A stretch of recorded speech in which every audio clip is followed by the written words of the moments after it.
everyone, and welcome to our eighth installment of our Continental Chop Shop Series, wherein we discuss rudimental theories around which most conversations in continental philosophy revolve. Today's theme, humanity and otherness. A very pressing theme given the state of the world, both politically and environmentally, if we can make that distinction at this point in our human development. It seems to me, at least, we have, at least in America, descended into a dog eat dog, everyone against each other, just go out and get your own mentality. And I hope that this series acts as a call, among other calls being made, to get in touch with our humanity and to reflect on how it is we address the other. So I will be presenting on Husserl and Heidegger's notion of humanity and otherness.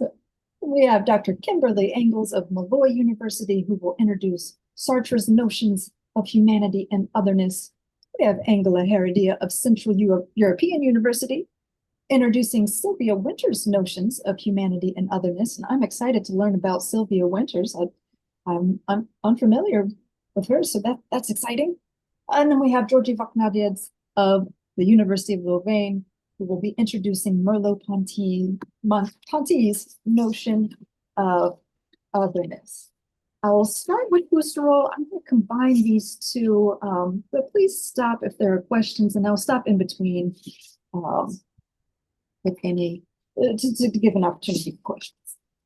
This fan I have is very high on me. Ooh, and it's blowing all my notes everywhere. So, stop. Okay. So, in talking about Husserl's notion of humanity, we will begin with his critique of reason. For Husserl, reason is not a deducing machine that's restricted primarily by formal principles. It is also not a blank slate that passively receives data, sense data, as the empiricists might claim.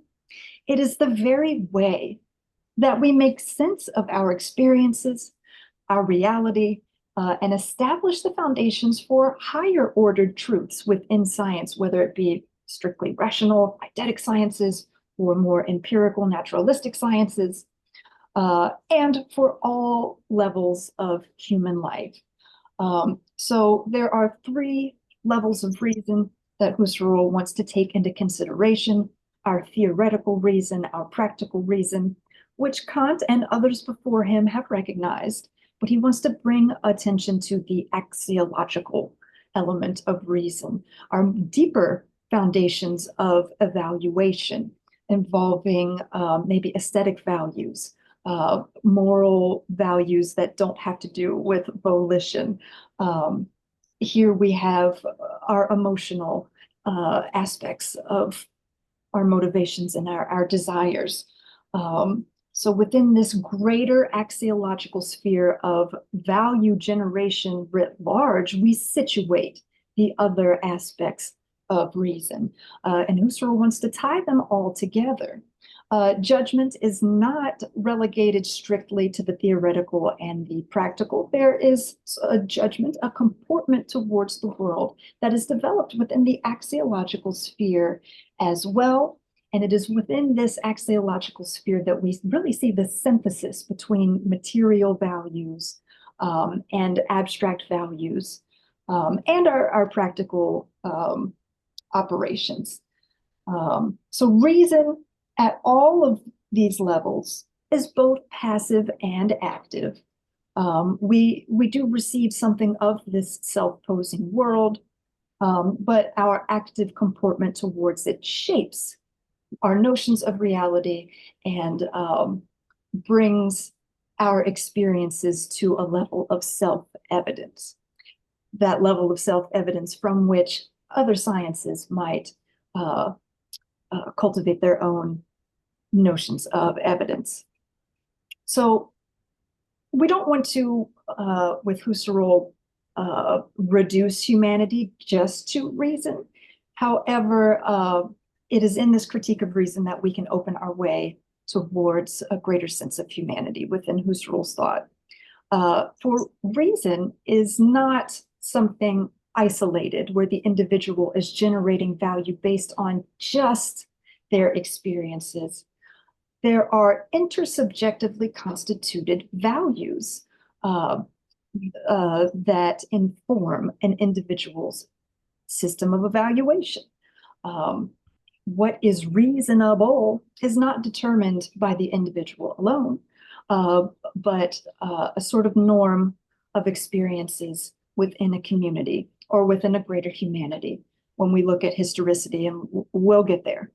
So not only is the individual active in their judging, in their willing, in their overall comportment towards the world, the values that are generated are mixed in with shared values, intersubjective values. So all three domains of reason partake in these shared values. Theoretical notions of reason, these abstract notions of reason, have been handed down since the inception of science. We've developed logical notions of what is reasonable and what is proper. However, Husserl wants to expand that domain into a formal ontology where these values have real, or we might say real, meaning for us, and that might allow us to scientifically examine how the domains of abstraction, of ideals, and sort of logical scientific operations relate to these other areas of value creation.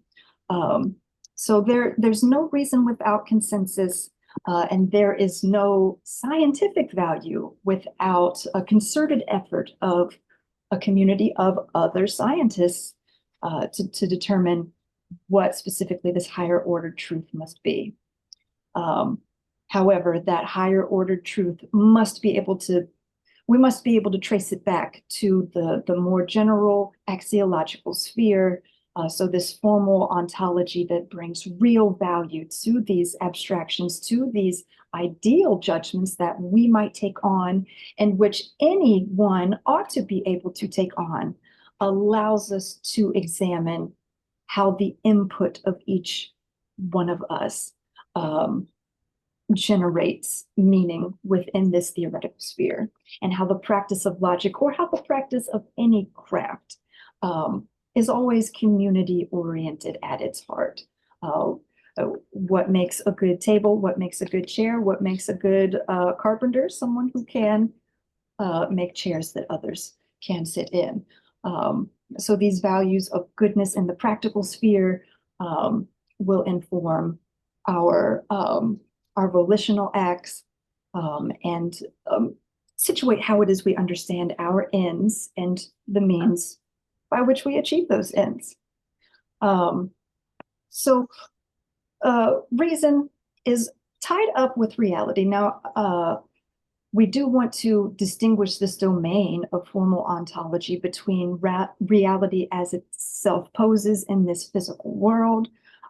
This is a sort of reality that commands our attention in a special way. So between this standard of reality and formal ontology, Husserl says that though reason is subjectively and intersubjectively constituted, we cannot reduce this value to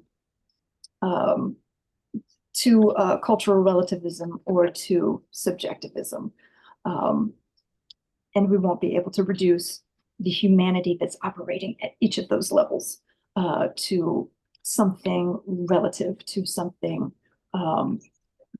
that is constrained to a certain culture. And we'll get to that with historicity. What we'll see through Husserl's method, his epoche,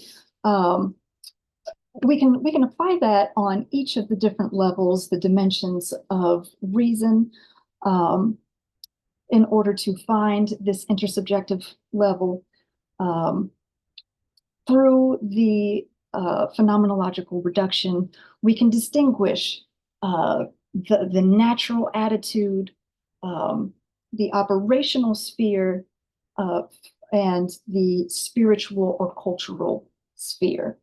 I'm going to start with ideas two to unpack that. We recognize others within this real sphere in our natural way. We appear to each other as bodies. We have bodily functions, bodily motivations. And we also recognize not only the shape of human bodies, but the way that we hold sway over these bodies. At least naively within our naturalistic attitude, without reflecting phenomenologically or scientifically, we take these bodies to be something, causally determined, something physical, but also something we can control. And we see this world around us as potentially something that we can control. And as other people possess or are possessed or hold sway over bodies, these physical bodies can be seen as something we could master. However, whenever we encounter another human being, we don't just see their judgments and their volition, their control over the body. We also see subtle animations at play there. We see the body as something embodied. And Husserl wants to stop there and say, we have already worked our way towards the phenomenological method and noting that there's something more to our embodiment than our volition and what appears to be the freedom to do whatever it is that we want, this sort of liberty. We are aware in a special way, human beings, our consciousness, including the way that we generate value through our awareness at all of those three levels, animate these bodies. There's a sort of animalia that is at play, and we need to tap into the spirit realm in order to see how it is the cultural values, aesthetic values, values that the naturalistic sciences or the positivistic sciences cannot account for. So these naturalistic sciences take for granted our naive, causal, physical experiences and explanations for the world. And these naturalistic sciences use logic in order to categorize and identify what makes us human. And Husserl wants to say, no. We see a personality at play, someone who is within our community, each of us are, I should say, taking in our whole environment. Our world is more than just this physical world of causal forces. This world is something cultural. We are embedded within a community and a way of doing things. So our personalistic attitude is a sort of style that we create for ourselves, moving in this cultural sphere. And we could say that each culture has its own sort of style. So we see the emergence of the human being in this personalistic attitude. He writes about the spirit realm, that it takes an ontological priority over the natural world, for it determines a more broad horizon of meaning. The world here is a multifaceted environment, and spirit is not dependent on physical reality. It is more absolute. It is at play with physical reality and values generated within that domain, within that sphere of naturalistic study and natural naive life. However, the human spirit or humanity, or at least our cultural spirit, our Geist, is not something that is physically caused, and it is not something that emerges out of physical states. It is the realm out of which we generate values about reality concerning physicalness and causality, and how we ought to be using logic. So at this point, we are encouraged to take his method of reduction to the next level. So the personalistic attitude is something that is deeper, more foundational than the naturalistic attitude. When we tap into that, we have already embarked on our journey of suspending judgments based on that naturalistic attitude. And we're looking at how we judge or how we comport, how we evaluate within this broader sphere.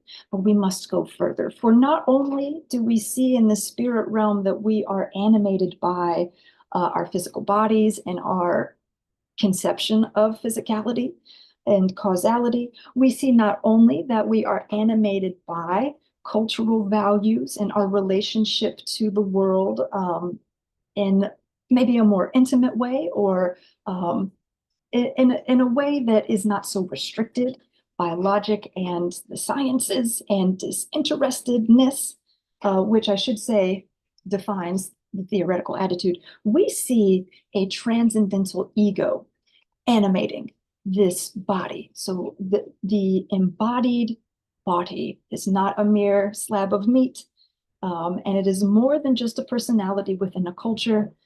There is a transcendental ego pole here. So Husserl would have us now suspend our judgments based on the personalistic attitude so that we can see the essence of the subject and their relationship to an objective world, or a world of meaning through which objects appear. So we have the famous pattern of the cogito, cogitatio, cogitatum, the ego, the act of the ego, and the meaningful content to which it is directed.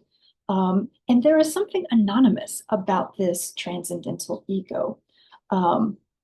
Now, this anonymous transcendental ego will allow us to construct a pattern of all egos that we can recognize in our fellow embodied human beings, but really there is intersubjectivity built into the transcendental ego. We see ourselves as a sort of monad within a community of monads. We cannot delineate ourselves as a one individual without delineating ourselves as one among others. What makes my ego unique is that it's not somebody else's ego. So we see the other at play in the definition of self at a transcendental level.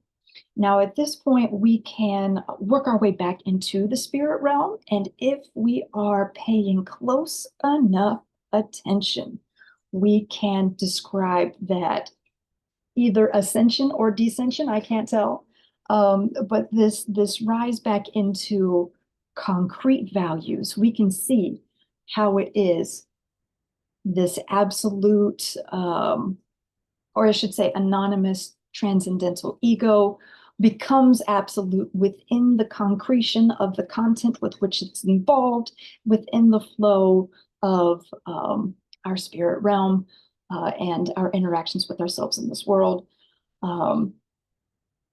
Now, again, within the spirit realm, if we are using our theoretical attitude to sit back and describe what's happening as we let ourselves flow back into the spirit realm, then maybe we can achieve a science of the life world. However, as we'll see shortly, there's a problem with this disinterestedness. First, I'd like to go to Husserl's latest or later work, specifically his Crisis, to check out humanity there. But then we'll return to this problem of disinterestedness. So we see in his earlier works that humanity has to do with reason, that it has to do with embodiment, that it has to do with culture and the imagination, and it has to do with this transcendental ego. And the specific way that humans are aware, that are conscious of this world through intentionality, Now, there's something deeper at play here. And here is where we get to the non-relativism of humanity. Humanity sees itself maybe in Heideggerian terms, and maybe Husserl is borrowing from Heidegger here, we just can't tell. We are thrown into this world and we are confused. We're in search of guidance. We're in search of truth, greater philosophical questions like, what is our purpose? Why are we here? How ought I behave? What constitutes a well-lived life? How can I be whole? Sort of classical questions of eudaimonia. These questions originally motivate our scientific endeavors. So science for Husserl, while yes, is activated by a disinterested attitude, it's motivated by a greater problem for humanity of how to make ourselves at ease within this world, how to navigate living within a community, living within a political state, and in our globalized world, how to address these global issues. The naturalistic sciences don't do the job of science of relating its findings back to these more general questions of speaking to our humanity. In fact, it covers over our humanity. Now, how we got to this point is a sort of necessary development, according to Husserl. When we look at historicity, he says that, within the pre-Socratic world, we have, well, a genuine curiosity, a search for truth, these greater truths. We are trying to get in touch with our humanity and live holistically. However, we see the disinterested theoretical attitude sort of come into the scene. It bursts onto the scene, and we elevate from our sort of naive, maybe religious beliefs about animism, or maybe these gods which are determining our fate. We see with this disinterested attitude, we can take a step back and evaluate things scientifically, and that this attitude allows us maybe greater freedom, or at least to understand more of our world and more of ourselves.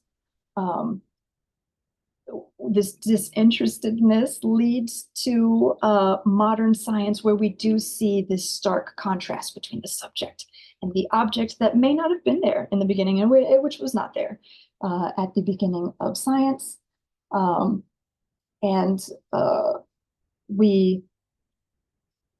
While this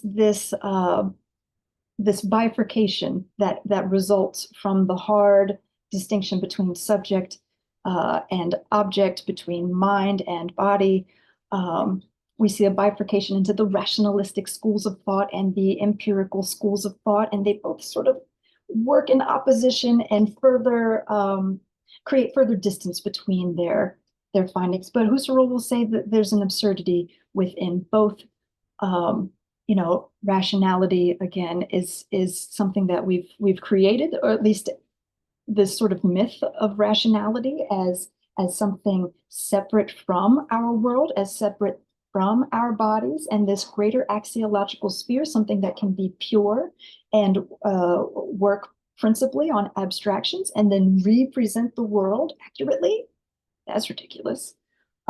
That's no way to understand our humanity or reason. And like the blank slate example earlier, the empiricists all the way up into Berkeley's idealism. They isolate the subject from the world that they are trying to define and explore. All values are sort of reduced to a subjectivism here. But again, all of this is necessary. Modern man, we find ourselves confused, and we are alienated from these our greater concerns about purpose, and tying in our investigations to greater themes of how to direct our lives. So Husserl wants to use his phenomenology, his method to suspend judgments based on the natural sciences and the naturalistic attitude, and to see how it is we are embedded in this world. So values are created within a home world. And he contrasts that between the alien world. So he talks specifically in terms of culture, that I know things from my culture, and then I experience somebody from another culture, and I have no idea why they're doing the things that they're doing. Their values seem absurd to me and almost inhuman. But if we look back to how it is all human beings are animated, whether we understand someone's cultural values or not, we know that they are animated by cultural values in the same way that we are animated by our own cultural values. And we see that others are animated by this intentional awareness, this conscious structure. So with familiarity, with some time, we might become more familiar with the alien world. It might not be our home world, but we can be neighbors. Now, what this says about non-humans, Husserl doesn't write as much. I think there is room for other ways of being conscious. And Husserl wants to claim that, we are relegated to this human realm. And so if we are to explore otherness beyond foreign cultures, that might take a few extra efforts.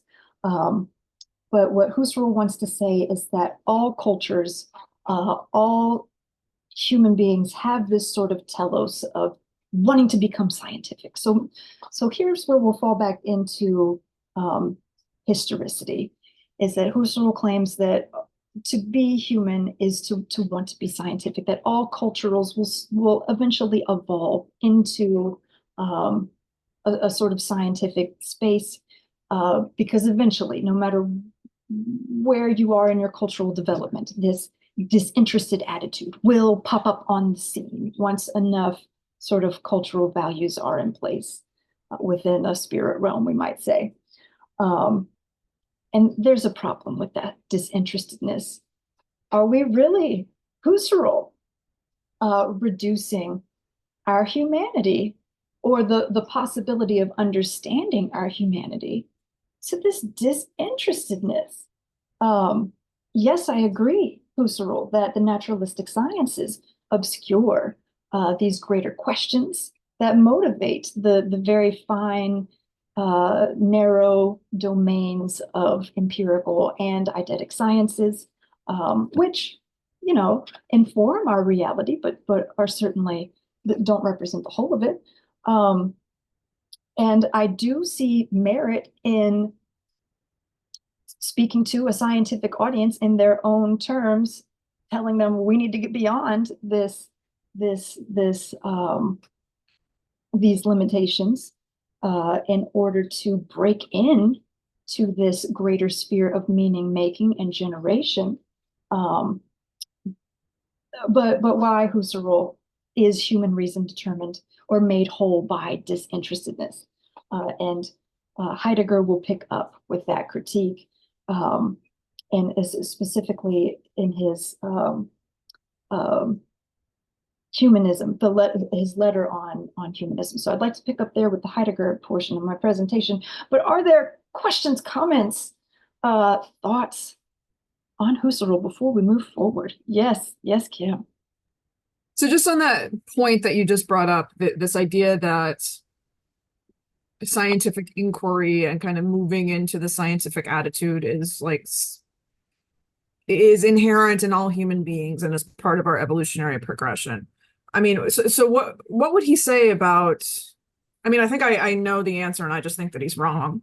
But, indigenous cultures who have not moved into that scientific attitude and have no, and maintaining their cultural knowledge, and that have just very different epistemologies and very different ways of approaching knowledge, and don't feel that a disinterested perspective is either A, possible, or B, desirable.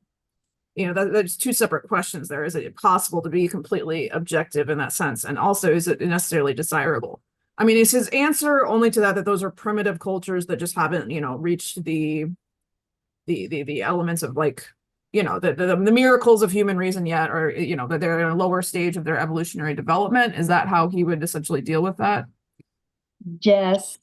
He would dance around it and say, well, that doesn't mean that the value that such a culture is generating is less valuable than Western value. There's something that we share at that axiological level. We see a cultural style there, just as any culture would have a style, whether you're Western European or native. However, he will say that eventually there's something within human reason itself that will motivate the emergence of the theoretical attitude. I see that in Schiller, where he says that, we have this sense drive and we sort of just sort of go throughout the world, generating value just from those senses, but out of disgust, this formal impulse arises, reactionary, and it's secondary, at least sequentially, to that sense drive.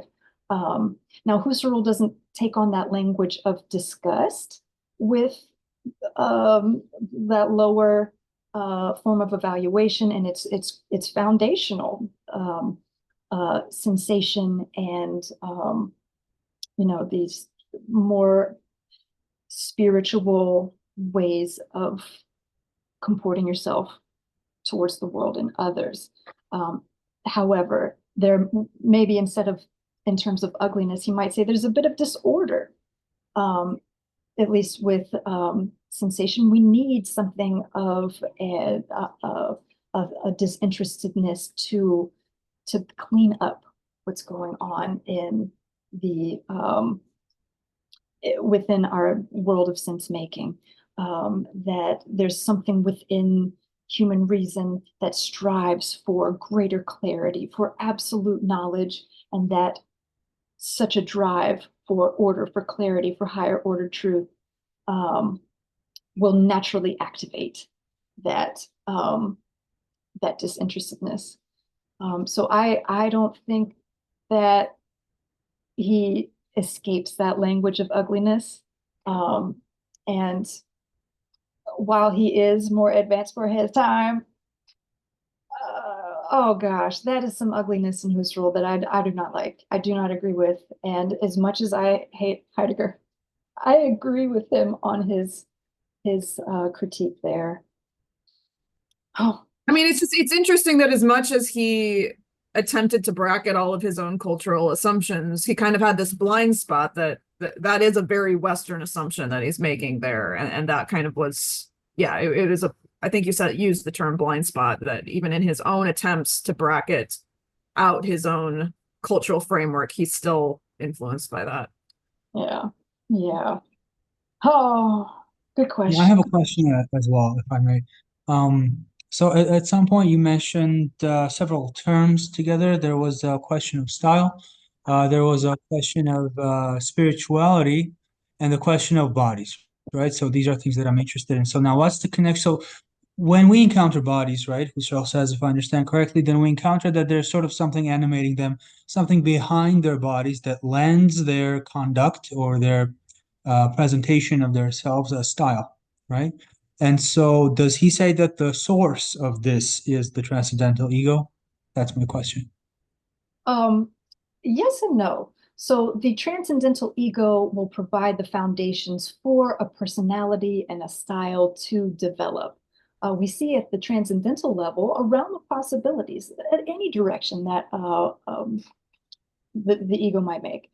So based on its judgments, we sort of move in one way over another in terms of our formulation of understanding self and world. For as we make judgments about the world, we are reflectively in our perception, making assumptions about ourselves. However, within this spirit realm, we would need the cultural realm, the spiritual realm to really generate a personality proper. So this transcendental ego is speaking through the ego that we experience naturally, what we think of when we think of the person as free, the person as rational, the person with volition who wills and who judges. So this cultural milieu is necessary to develop a style. So a personal style, while personal, still reflects almost a reaction to the community around us and the overall cultural values that our specific community swims through, maybe. Yeah. So even there, we Okay. see other at play in the personal development. Mhm. All right. So now so the realm of culture is something that exists independently and also almost in confrontation with the ego, right? Is that correct? We could say, and I like that notion of sort of there's a conflict there because Husserl speaks so much of harmony, the norms of reason, maybe there's chaos, but we can make things clear. The transcendental ego can speak through that medium of the personality. However, whenever we have descended into the realm of the transcendental ego, we might say we are in this fixed now, where we see temporalizing acts, but no time, or we're outside of time there. That's anonymous and absolute in a different way. Okay. Absolute in that it's not dependent upon the physical world or anything else, although we are dependent upon other monads. Yeah, no, that answers my question quite exhaustively because my other question was like, where does the spiritual realm come from? And so, like you said, it has a sort of ontological foundation of its own, and the ego has a foundation of its own. And most importantly to me, is that it's not physical. So, Yeah. thank you. However, in order for that transcendental ego to achieve absoluteness, we must see it in concretion, or at least how it relates. And especially given his commitments to disinterestedness, we have to do quite the dance in order for us to see those interrelations. Yeah. Perfect. Thank you. Yeah. Other questions? Comments? We feeling good? Okay. Let us move on to Heidegger. So in his letter on humanism, he picks up on this theme in Husserl of disinterestedness and claims that no, this notion of the disinterested man, the rational animal, is covering over our Dasein, our greater humanness, our human being, our greater being, our being there in the world. We've already taken a step back from our experiences, from our primal embeddedness within the world whenever we take on this disinterested attitude. So if we are to look at the foundations of our humanity, we need to get beyond the language of disinterestedness and treating ourselves as other than we are. So right off the bat with his critique of Husserl's commitments to disinterestedness, we see a sort of othering of ourselves. To follow man as a measure of all things, or to think of ourselves as rational animals with this disinterested power, this godlike perspective, is to think of ourselves as ready to hand. We forget ourselves as we get caught up in this centuries-long practice and assumptions about the human being, our rational capacities, and the promise of our scientific endeavors and our technological endeavors. So this notion of the world as being ready to hand, he gives that example of the hammer. You know, when we're in the act of hammering, we're not thinking about the hammer being in that hand. We're just hammering away, but then something breaks. Maybe maybe the metal part completely flies off the wooden part. I don't know. You don't recognize, oh yes, this is a hammer in my hand and I had a purpose for hammering until it breaks. Now that world or your situation, its presence at hand, this greater value of that hammer becomes apparent. So when we think of ourselves as tools, that's what we've turned ourselves into in capitulating ourselves as these rational animals. So we're using ourselves, othering ourselves in order to escape the angst of our greater being here. We must face ourselves, our greater being, our humanity, our Dasein, in order to fully become human, more human. So we have this sort of capacity to be human almost that we must work towards. We must make ourselves free or free ourselves from this notion of a rational animal. And we need to explore greater realms of being beyond our human being. So he wants to look at our embeddedness here.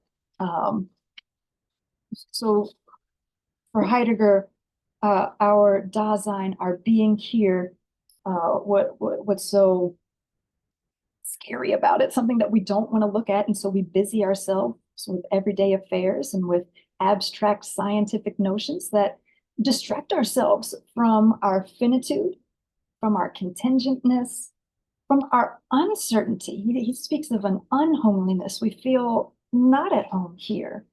So while Husserl does pick up on that a little bit in the motivations for humanity to go in a scientific direction, to find some certainty, he speaks of the home world and he speaks of normality in a very comfortable way. And Heidegger wants to say, no, at the heart of our existence, of our being here, there's an unhomeliness, a sort of longing for a connection with this greater being.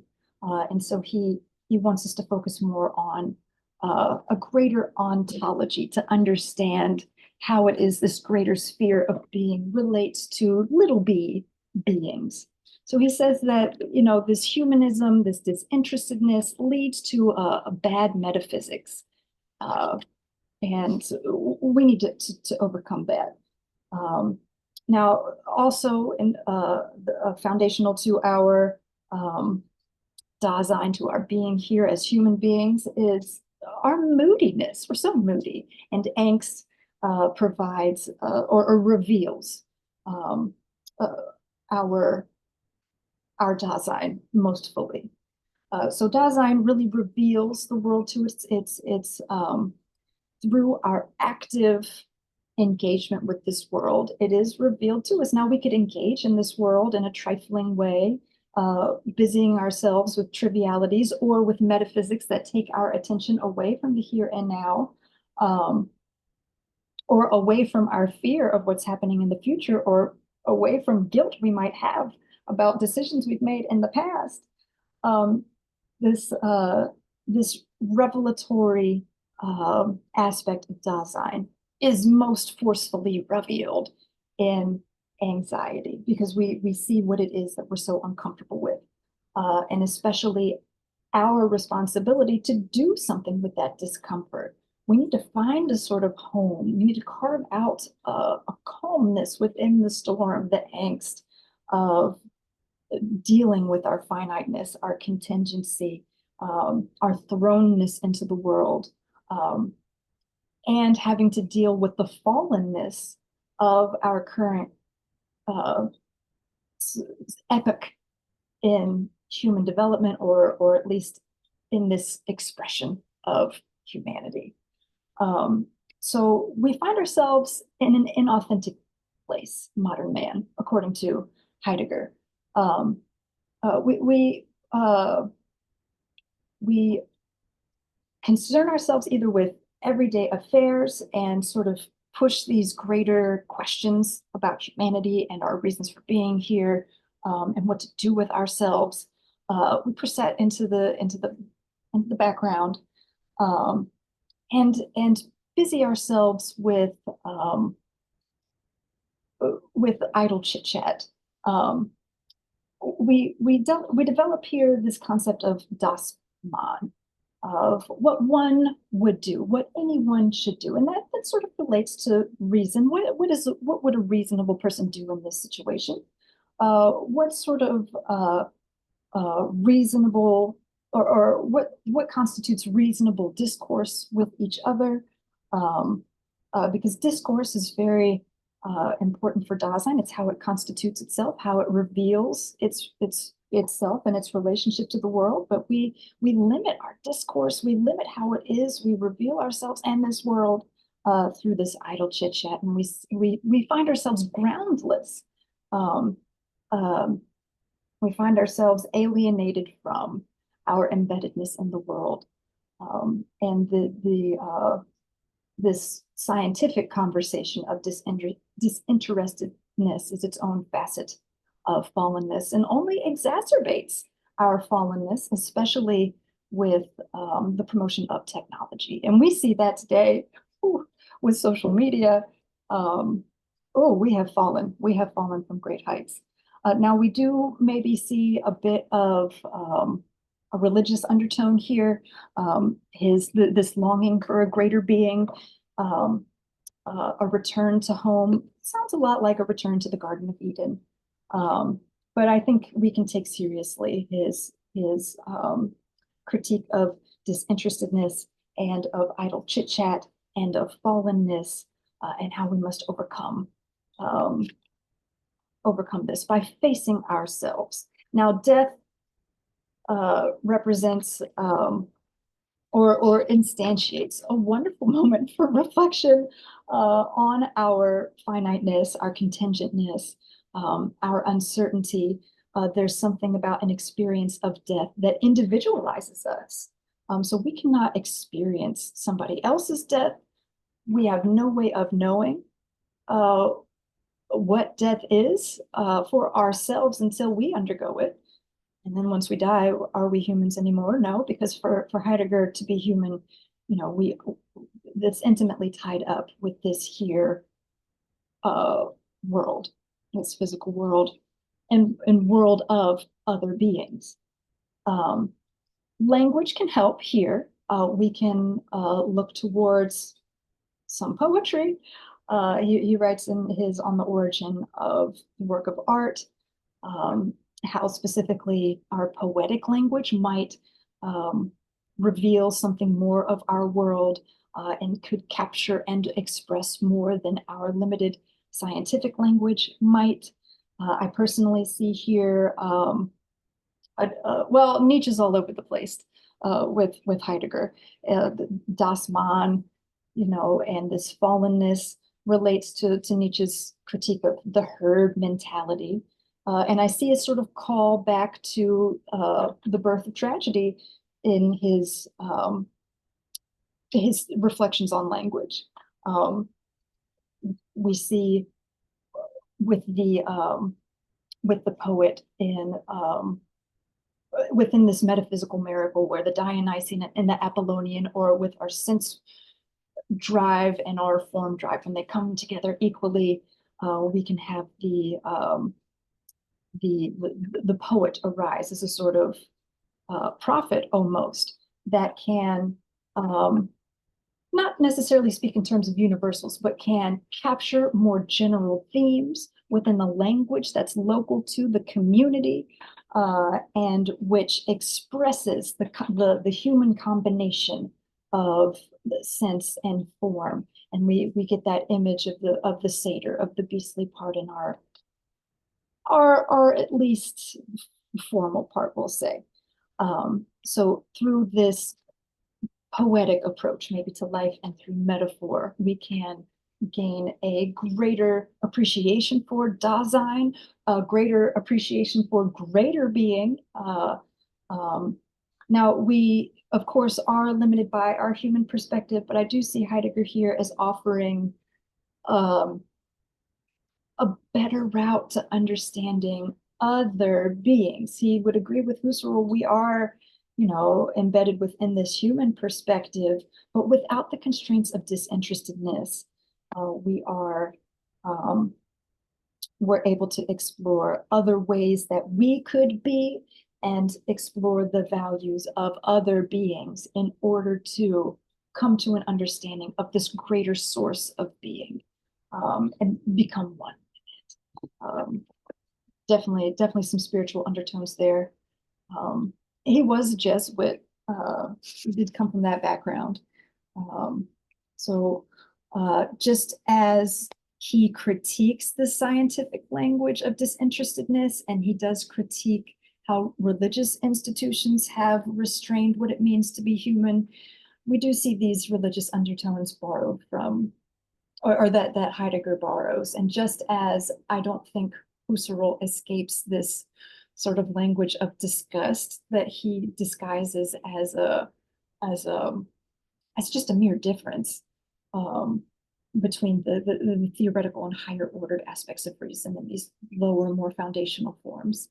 I don't see Heidegger escaping the religious undertones that he takes from. And I think there is still an aspect of reflection involved in Heidegger's thought. While he does separate himself from this strict division between subject and object that obscures our greater Dasein, there is an element of reflection involved in facing our greater being.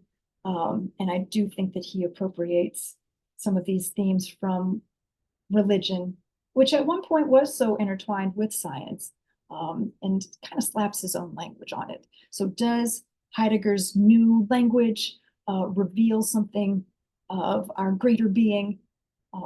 Does it sort of create a tower moment, if you're going to use the Thoreau language for Western theory, and pave the way for new, more naive even,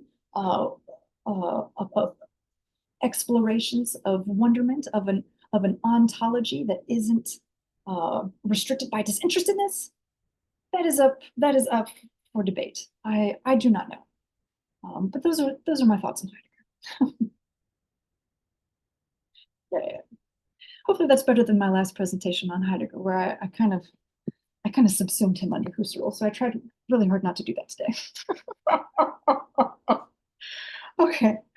Questions and comments and more discussion, because I do focus on Husserl a little too much sometimes, and so also input from you all on Heidegger and his humanity and otherness. Yes. Right. So if I understood correctly, Heidegger says that the sort of the destruction of ontology, I guess, right, is the term he uses at some point, occurs maybe among other things through the use of a different language, maybe a poetic language. And one of the functions of this new language is at least to be more localized and to avoid categorizations, universalizations, and things that sort of algorithmic and scientific languages do, right? So to level everything into a homogeneous space. But then he says that this type of poetic localization uncovers a type of higher order being, right? A type of cosmic being, right? So I would think, is there a contradiction here? Because he seems to go to say we want absolute unity with others, but we also want sort of absolute differentiation of a unique local experience, right? Do you think there's a clash here? Yes and no. If we think about this in terms of humanity, we must individualize ourselves.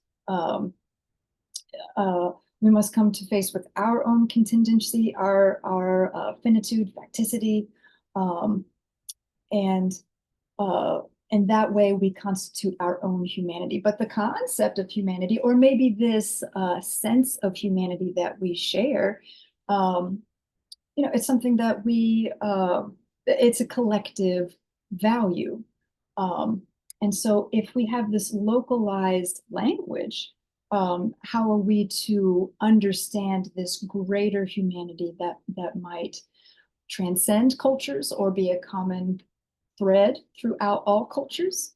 I think if we take inspiration from Nietzsche, we could overcome this. We can overcome this this contradiction. For Heidegger, language is more than just signs and symbols. However, through metaphor, we can capture those generalities, we can express it. We might not be able to explain it, but we can come to know it, we can reveal it through language that speaks to us. So the poet in The Birth of Tragedy is able to capture these more general aspects of our experience of our being, but in such a way that also captures local customs, local idioms. And there we see the relation between maybe a smaller being of the community or a smaller being of the individuals that collectively create that community and the greater being itself, even up to this maybe cosmic being. Whether we buy that, I don't know. But as someone who likes poetry, and The Birth of Tragedy, I do appreciate that aspect of Heidegger. I hate that I am appreciating Heidegger right now. The Nazis come! Oh, but he has a point. He does. Anyways, that's besides the point. I mean, I think that's a question we can offer for everyone here. What are your thoughts on this localized language and accessing a greater Dasein?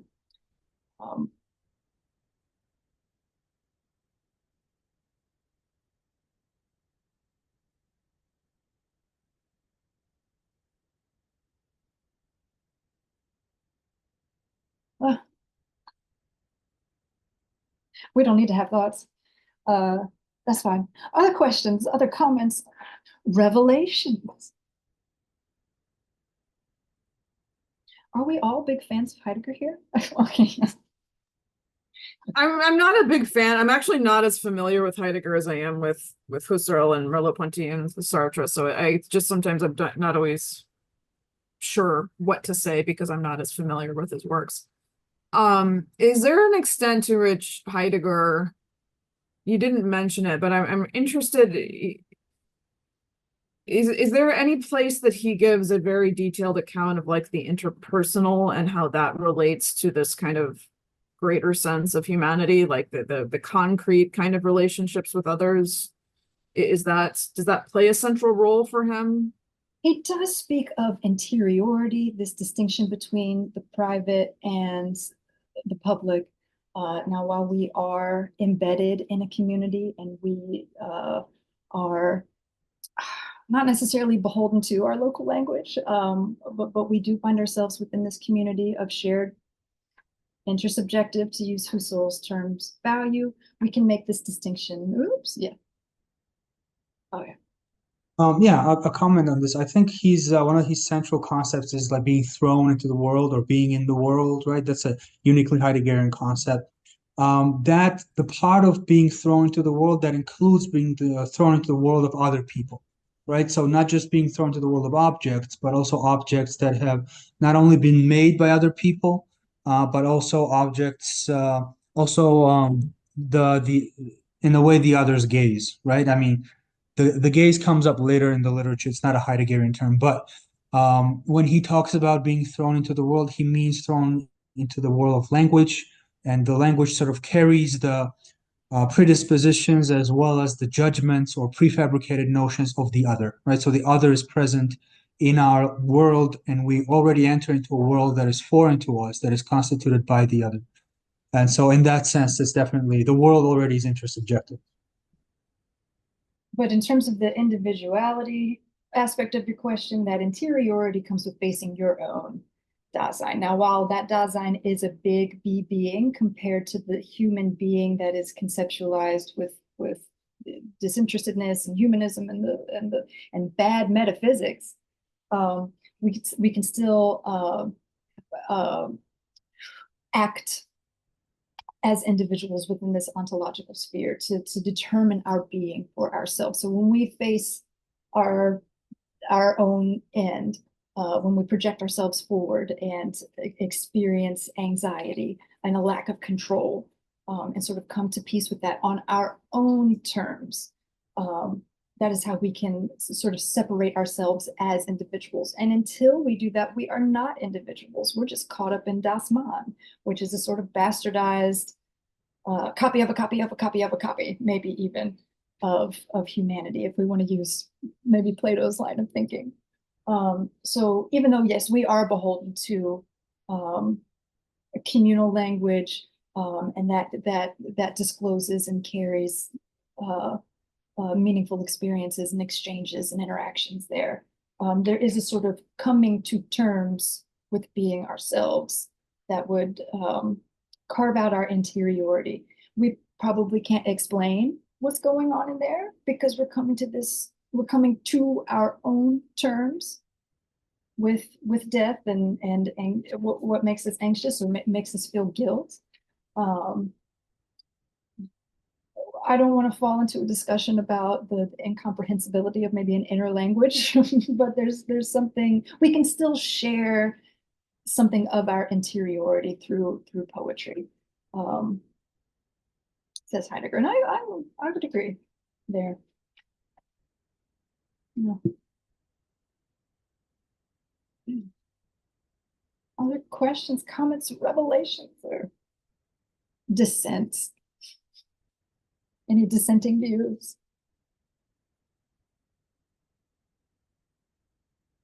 Well, I wanted to make I guess I wanted to talk about this later because I'm going to talk about poetry as it is. But it's definitely interesting to see poetry as a type of dismantling of language or destruction of language. And we can draw parallels between, Heidegger's more articulate destruction of ontology and the more poetic, more obscure sort of deconstruction of language, right? Because, like I said before, we're thrown into a world of language that is at first foreign to us until we learn to speak and express ourselves as children. And poetry is often used to capture that initial sense we had as children. For instance, when we failed to express ourselves in a way that was uniquely our own, in a way that language was preventing us to say. And Lacan has a thing on this too, right? The violence of language, right? The subject is constituted to the violence of language. And so poetry seems to be an interesting way of not only overcoming this violence for ourselves, a necessary part of which is recognizing the role of the other, not just as somebody who obstructs my relations to myself, but also as another other who helps me formulate my relation to myself. Either way, the other is inescapable, right? And so I think poetry is very, very useful for this, for dismantling language with the double intention of returning to ourselves, finding a sort of new type of heterogeneous unity within ourselves, but also as a way of reaching out to the other and not dehumanizing the other when they speak to us in a language that might sound weird. Yes. And if there is something within humanity that is seeking, maybe if not solace from anxiety and thrownness and the like, or if there's some natural impetus to reveal a greater being in order for us to carve out a home, we can still have an ontology in the scientific sense, maybe a gay science here when we look at Parmenides, who revealed his ontology of being through poetry. So he ends that work throwing out some love to Parmenides.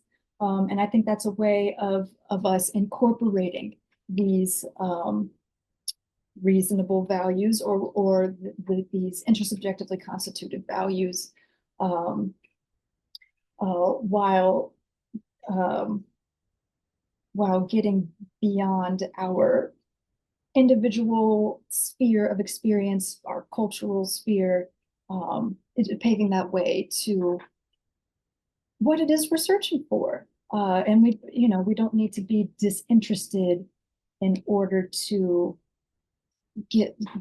find what it is that we're looking for.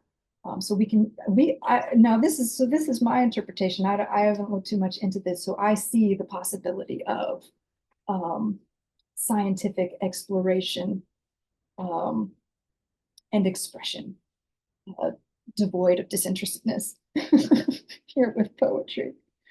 But I would say that I write poetry.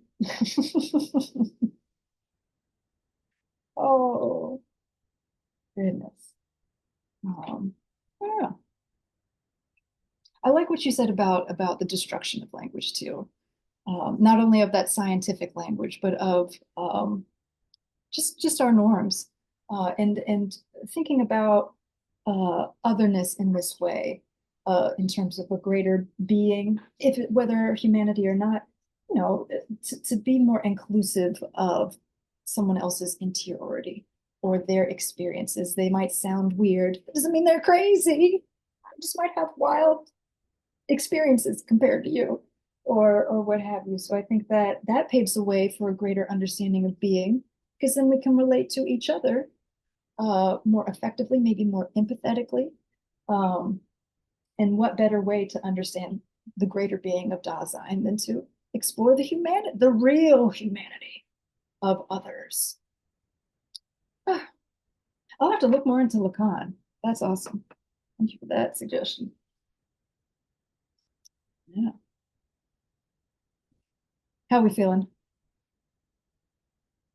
All right. All right. I cede the floor.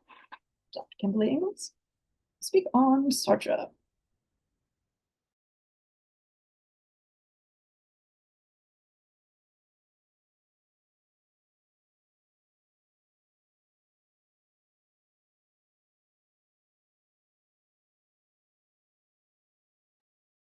There we go. I'm unmuted. So I'm going to try not to go on for too long. So part of the issue with speaking about Sartre is always that there's an early Sartre, there's a later Sartre, and then there's kind of also a third Sartre that I'm going to talk about today.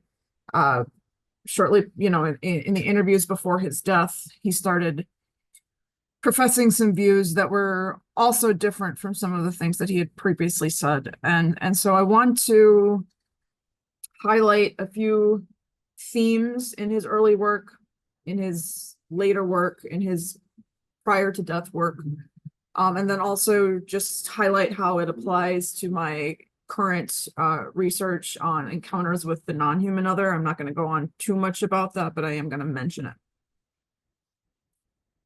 So when we're thinking about Sartre's early views on conceptions of the human, he presents the idea of the human itself as the for itself. So Heidegger has the Dasein, Sartre has the for itself.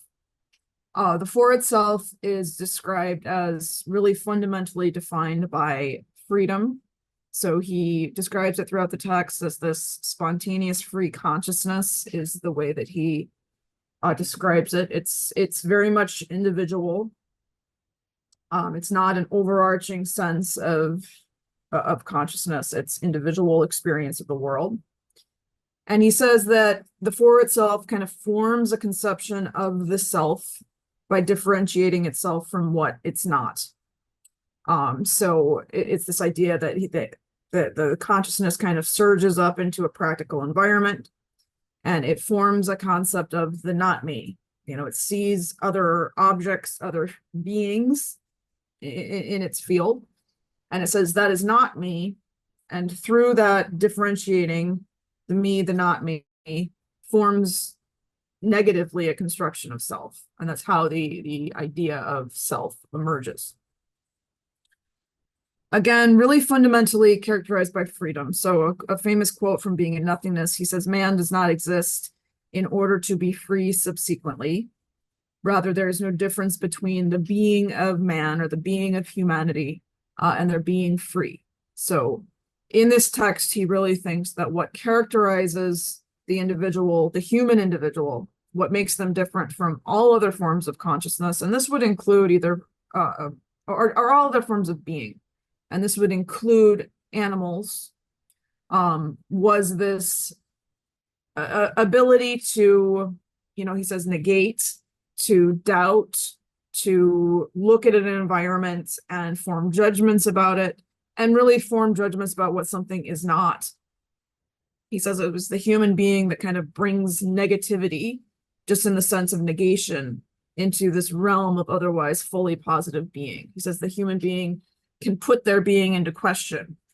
He says they're the only being that could do that. The other major theme is that he thought that human beings alone were the ones who brought value to the universe, to the practical field. So he says there's an environment there that is essentially valueless. And then the individual organizes it, forms a field of possibilities with their own aims, ends, and goals, and assigns a hierarchy of value to them in terms of what they want to do and how they want to navigate that field. And so it's through the human consciousness that there becomes a world, that there are value judgments, that there is a sense of seeing something as more important than another. And we kind of construct these hierarchies of value, projecting them onto an otherwise meaningless universe. So the conception of the human is very much the one through which value is brought to the universe. If there were no human beings for Sartre, really in these early works, if there were no individual human beings encountering a world, organizing it as a world, differentiating objects, whether it's an individual judgment or forming shared judgments, the world would be essentially valueless. Okay, so it's through the human that meaning and value come into the world. So these are pretty basic concepts of Sartre, and most of the scholarship is focused on his earlier work here. Looking at conceptions of the human in some of his later work, and I want to actually look at both. The Rome lecture was a later 1963, 63 or 64, a lecture that he gave in Rome, primarily on ethics, but he rooted it in this idea of, at that point, an integral humanity. And he had, at this point in his life, really come to take a very strong emphasis on the human as physically embodied and as situated in a social situation, an environment. And so he identified what he called integral human need. He says as biological beings, and as biological beings who are put in a physical environment, he thought we all had certain needs in common. And he thought that these needs, transcended individual culture. He obviously thought that, different, he was not unaware of cultural differences, different cultural values, but he thought that kind of at our most basic level as embodied beings who occupy a physical space, we had kind of a something in common that way. He says that's what kind of like makes us all to an extent the same. And he talks a little bit about, basic needs, food, water, shelter, medicine, education, love, sexuality, community, friendship. He doesn't actually flesh out the concept of need as much as he really should if he was going to say that this is what puts us all in common. Thomas Anderson has done some work kind of fleshing out what he thinks he would have meant by it if he did flesh it out a bit more. But he really thought that at least at this point in his career, and this was true also in the Critique of Dialectical Reason, he really replaced the for itself with this idea of praxis.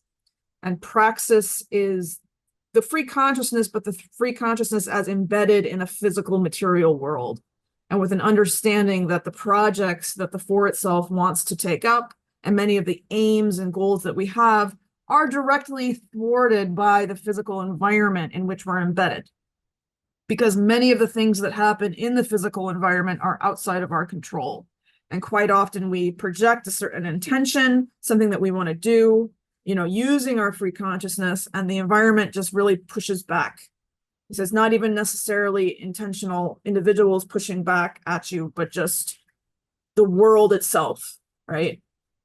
And he even talked about, he had a very interesting kind of view of humans with nature. It was a very Western conception of the human relation to nature, but he talked about how often, their intentions were to farm the land, so they would clear the land for farming, and then the flooding would come. Now again, this was Western humans who weren't very in touch with their natural world, but he thought that just the physical world in general kind of pushes back on our freedom and limits it. But in spite of all that, he said we have a common humanity in that we're embodied, we're in a physical world, we have certain physical needs in common. Before his death, this is a lecture, or sorry, it was an interview. And this was in the months before he died. He gave this statement on consciousness. And I'll read it, the quote in its entirety. He says, ontologically, consciousnesses are not isolated. There are planes where they enter into one another, planes common to two or to many different consciousnesses. Human beings' perceptions or their thoughts are in relation one with others, not only by exposure to the other, but because there are penetrations among consciousnesses. And this is really a way that Sartre had never spoken before. And this is really interesting, this idea, because he seems to be positing here. He says there's planes where consciousnesses can enter into one another. So this delineation that he had always made between, the individual consciousness, the other's consciousness, and that those two things are separate from each other, that line between them, that boundary had seemed to really have been blurred. And he seemed to view consciousness here as essentially something that was non-local, that could transcend the physical embodiment. And he says entering into planes where two different consciousnesses can essentially come together. I'm going to talk more about that, but I think it's really interesting. So thinking conceptions of the other. So we'll start actually going back to being in nothingness. So the concept of otherness, he says, when the other is introduced into our environment, we realize, this field of possibilities that's there for us, and that when we're alone, when I'm alone in my room, this environment is set up here for me. When someone else enters the picture, that environment is also there for them. And their ends, their goals, what they want to achieve with it, what they want to project onto it. And so we thus realize a shared world and a meaning that transcends our own. We realize that we are not the only ones who project meaning and value onto an environment. Others who are embodied consciousnesses project meaning and value onto an environment as well. And so, there's an extent he uses some negative language. He says almost our freedom is robbed from us, because when we're alone, we're free to project whatever meaning and value we want to onto the situation and the environment. And then the other enters, and all of a sudden we have another consciousness that we're almost competing with in terms of our projections or our assignment of value. Sartre brings in the idea of the look. In the literature, they call it the gaze, but he calls it the look, is how it's translated in being in nothingness. He says, when another person looks at me, I don't see them as just another physical object. I realize them as another subjectivity. And when the other looks at me, I am very conscious of my body as a physical object in the world. And my body is there for the other to view and interpret. And I realize that, the other projects meaning onto the environment, but the other also projects meaning onto me. And they see me and they organize me as part of their world. And I'm not in control of how they see me, and I'm not in control of how they organize me into their world. And he thought that could be very disconcerting, right? He gives in being in nothingness kind of a primarily, not entirely, but primarily negative account of the other, or just of the encounter with the other. He says it really represents a limitation to the freedom. It's kind of, when we're looked at, we kind of realize our objectness or our embodiedness in a way that we don't when we're alone. But there's also kind of a push and pull. There's a give and take. Okay, so that I'm the object for the other, but the other also has a body that is an object for me. I can see them, I can project value onto them and what they do. And so they represent a limit to my freedom. I, in turn, represent a limitation to their freedom. And we kind of have to work it out. Okay, so when he starts talking about authentic relationships with others later on in Notebooks for an Ethics and War Diaries, it's this idea of, okay, I have to learn to peacefully coexist with the other, because we realize that there's a reciprocity, there's a interdependentness here, right? And that they limit me, I limit them. We're both sharing this environment. We really have to kind of open ourselves up to their presence and be able to exchange an attitude of almost welcome towards them and say, okay, we're going to share this field of possibilities. Understanding that we both have our own ends, goals that we're bringing, but that we can potentially help each other with those ends and goals if we cooperate rather than struggle. Conceptions of the other in Critique of Dialectical Reason and the Rome Lecture, so these later texts in the 60s. He says, through shared situations with others, we enter into what he called communal praxis and form kind of an enlarged sense of self.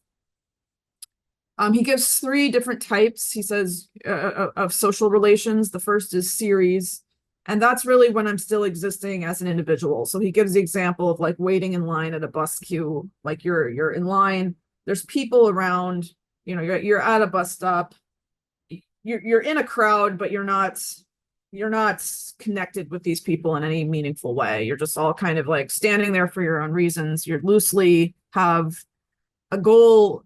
You have a loosely shared goal because you all want to get on the same bus. But like other than that, there's not really any unifying bond between you.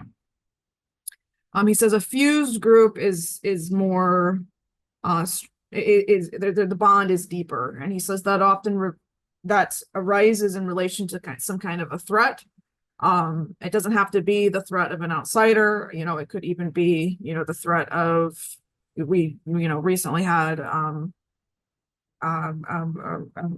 adverse weather, and there's people need to band together to help others who are potentially suffering from flooding or something like that. He says there's a deeper sense of community that emerges from that. There's a deeper sense of connection because you kind of have this shared sense of survival that forces you together. But he says it's very powerful. It's very strong. Bonds can form very, very deeply. And then he says there's the pledged group, which is actually, at least in critique CDR, that's the kind of the pinnacle of social relations. He says this is where there's no immediate threat, but people have common goals. They have shared ends. So they kind of come together freely. He says this is the best way that social relations can form. They come together freely and they say, I'm going to, put some of my own interests aside. I'm going to agree to certain limitations on my own freedom, or I'm going to agree to certain limitations in terms of my choices or things that I might want for a sense of the greater good, and because we want to cooperate, and we have a sense of shared interests and common good, basically. So thinking about many of the institutions that we have, healthcare or even labor unions or things like that, he obviously thought these had the potential to kind of go awry, but in their purest form, the pledge group can actually result in community praxis or communal praxis that is beneficial for humanity. So when we enter into this shared practice, the other is then not a threat. They're a fellow embodied consciousness whose needs kind of call to me and who I feel compelled to cooperate with. Okay, so this is an improvement, I think, over being in nothingness. It's not the idea that we have to feel threatened by the other. It's an idea that in order to meet our needs as embodied beings in an environment, we need each other, and we should genuinely care about the needs of the other. Shortly before his death, again, Sartre made comments suggesting that the other is ultimately connected to me through a transcendent universal consciousness, or some level at which consciousness is not limited to this embodiment, and is not limited to this implication in a physical, or that this embodiment in a time and a place, right? He thought there was some aspect of consciousness that transcended that, and that we were actually capable of tapping into. I want to just say something very briefly. I call it defense of the senile Sartre, because some commentators have essentially just dismissed those comments entirely, and he made them in more than one interview. I just gave one quote here, but there were several. There was a Sartre at 70 interview. There was a interview with Benny Levy, and he made these comments repeatedly.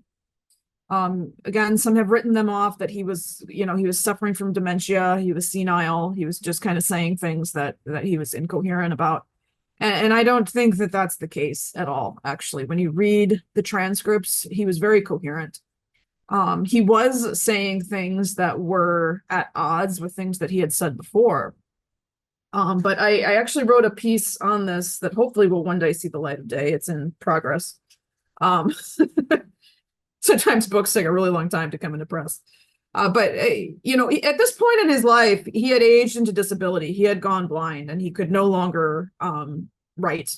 He could no longer physically write. So he was recording on tape recorders and things like that. And he had really entered into a new position of dependency. He had entered into a position where he was no longer able to do the things that he had previously done that constituted his sense of self, right? He often in his earlier writings talked about himself as a writer, as this being his fundamental project, his kind of fundamental way of constituting himself as a self in the world. And that aspect had been taken from him, and he was very dependent. Simone de Beauvoir was trying to help him articulate his thoughts. He was doing these interviews, but he could no longer sit at his typewriter and write 20 pages a day is what he used to write. So he had really he had aged into disability. He had entered into a new position of dependency. And something that I have found in my study of consciousness and kind of marginalized perspectives in society are more likely to, I think, be opened up or to profess an understanding of some type of radical interconnectivity of consciousness. The idea that the consciousness is not purely local or limited to an individual brain, but that it transcends that, and you're capable of tapping into that. And I think there's a lot of reasons for that, but part of it is being isolated from, mainstream institutions and just kind of the mainstream way of life, and the dominant kind of scientific worldview. Okay. Now, I just want to say something very quickly about the encounters with the non-human other. And I bring this up. I kind of went back and forth. I'm like, do I need to talk about the non-human other or not? Or should I just leave it out and we'll focus on this? But I actually think it's very important to bring this up, because we're moving into a cultural moment where we're going to have to start having these discussions. It's no longer a question of whether some type of non-human intelligence exists. It is here, and we're going to be confronting that more and more in the years to come, and we're going to be confronting it head on. And so when we start talking about phenomenology, none of these traditional thinkers really were talking about any type of meaningful encounter with a non-human other than, perhaps an animal. But even none of them really even address that. And there's several reasons for that. One of them is, to be quite candid, any of them talking about an encounter with a non-human other at the time that they were writing, it would have been a professional embarrassment for them. They would not have been taken seriously. They would have, it just, even until very recently, talking about an encounter with a non-human other is a professional embarrassment. So definitely for them, this just wasn't entering into the realm of possibility. But I think as we move phenomenology forward and we talk about, using accounts of lived experience to reveal something about reality to us, we have to come to terms with the encounter with the non-human other. So Sartre's account of otherness cannot fully account for encounters with NHI or non-human intelligence. It's not intended to. In traditional encounters with the human other, we assume that they experience the world in a similar way that we do. I think even Husserl in the Cartesian Meditations talks about, empathy, and we can kind of assume that the other in a situation like me would react in a similar way. So we have this general understanding of how they perceive and interact with us. And then also, as I mentioned, there's a push and pull, there's a give and take. The other is an object for me, I see them, they see me, I'm an object for them, and it's kind of this intersubjective back and forth. Experiencers of NHI are confronted with a radical otherness. If we want to really talk about radical alterity, in Levinasian terms or something like that, this is really encounter with radical alterity. They are confronted with radical otherness that does not conform to the boundaries of intersubjectivity as we understand them. So, for example, the NHI is able to see them without being seen. They materialize, dematerialize. They view us from angles and lenses that we cannot view them.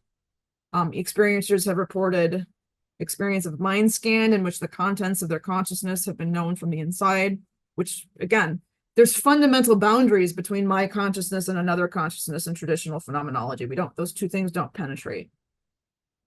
And the NHAs reportedly behave in ways that no human other could behave. They communicate telepathically, walk through walls, materialize, dematerialize, and they can move from the physical into the subtle realms with ease.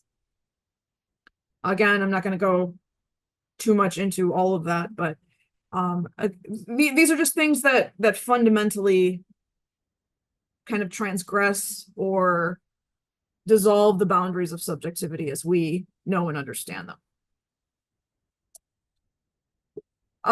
What I think is interesting is that Sartre's views on consciousness shortly before his death, the ones that have been pretty widely dismissed, there's not a lot of scholarship on it. People have just kind of been like, well, he was talking crazy before he died, have been widely ignored, but the comments he made in these interviews actually provide kind of a baseline vision of consciousness that is more in line with what individuals experience in their accounts of the non-human other. Now, again, not everything, but his idea of a common consciousness, and again, that wasn't the only place that he made that comment. He made it in several interviews before his death. This idea of being actually able to penetrate into other minds and kind of tap into a form of consciousness that transcends just the individual brain and kind of connects all conscious beings together. He made those comments multiple times. And that is actually much more in line with what individuals report as not only happening during their encounters, but I've done a lot of research on the changes in their worldview after they have the encounter. And many times they come out through the other side of the encounter professing a view of consciousness that is very similar to this. And so, he landed on that position. Why he landed there exactly right before his death, I don't entirely know. Like I said, I think that it had to do with him entering into, he had an existential rupture. His whole sense of identity had been dissolved. He could not be in the world in the ways that he had previously been in the world. And I think it radically shifted something in him. But quite often, he found common ground with this position that the encounters with the non-human other also find. And I think that that's really interesting. So I'm going to stop it there. I'm happy for any comments that you'd like to bring. I know I covered a lot of ground here, but I'm happy to extrapolate on any of it. Question about this collective consciousness and what might be maybe a porousness of consciousness. How would one conscious penetrate into another? Must they go through this maybe medium of the collective consciousness first, or is it a direct, intimate penetration?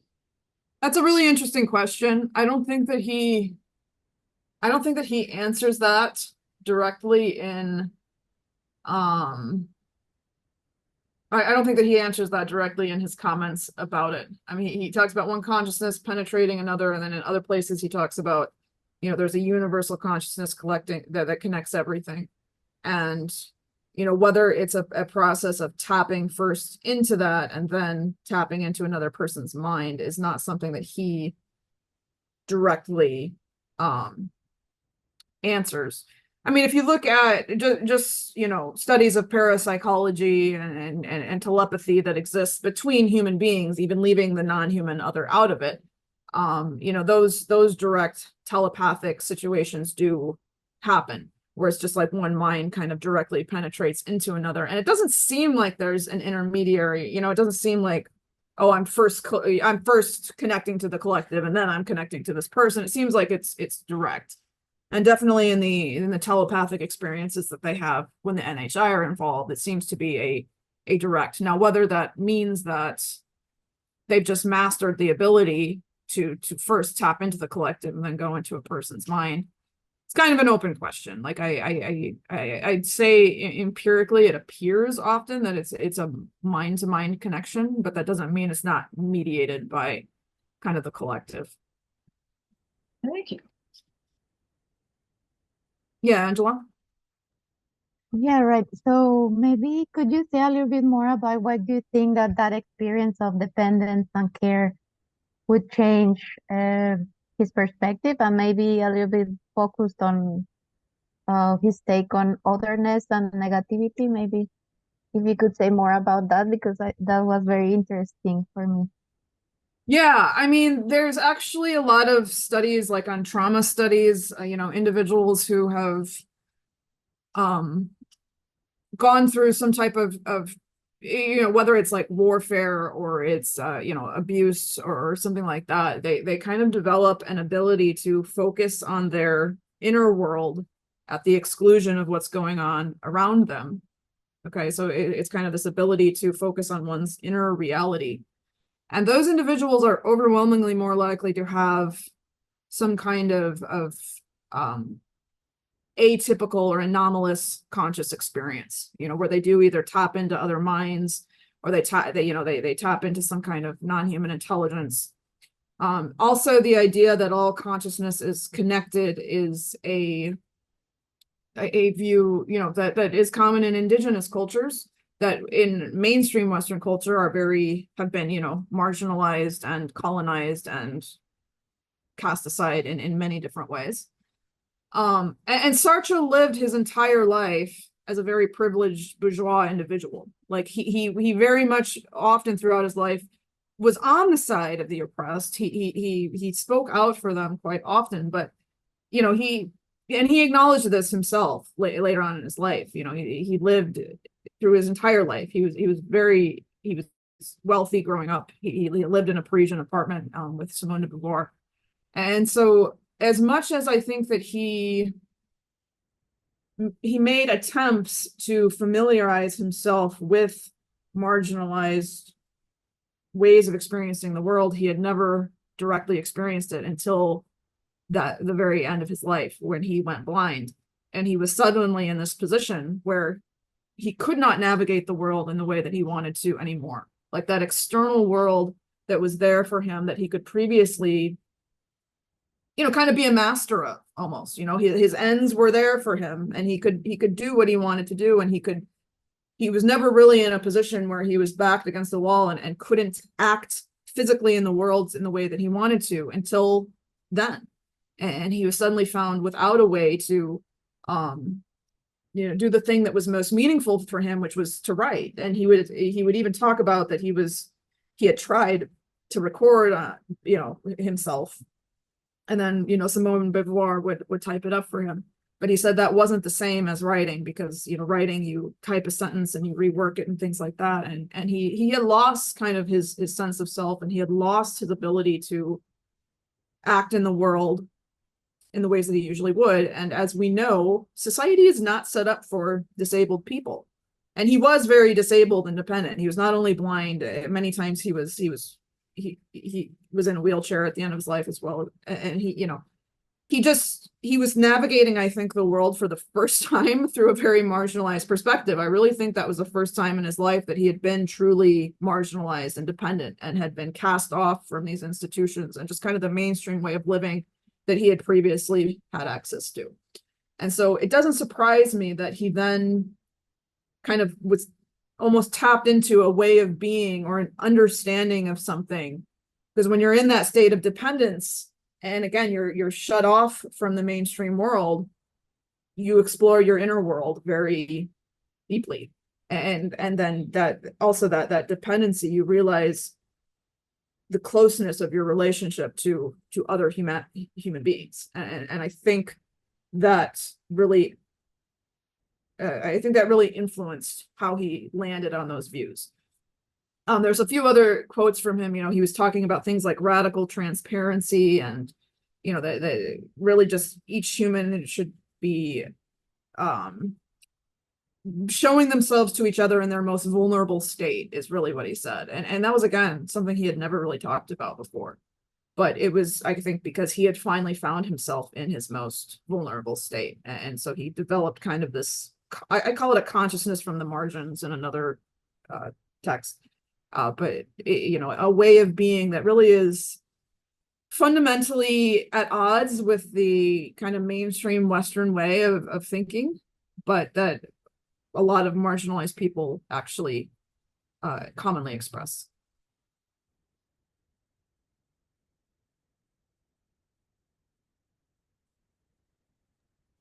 That was awesome. Thank you. Great question.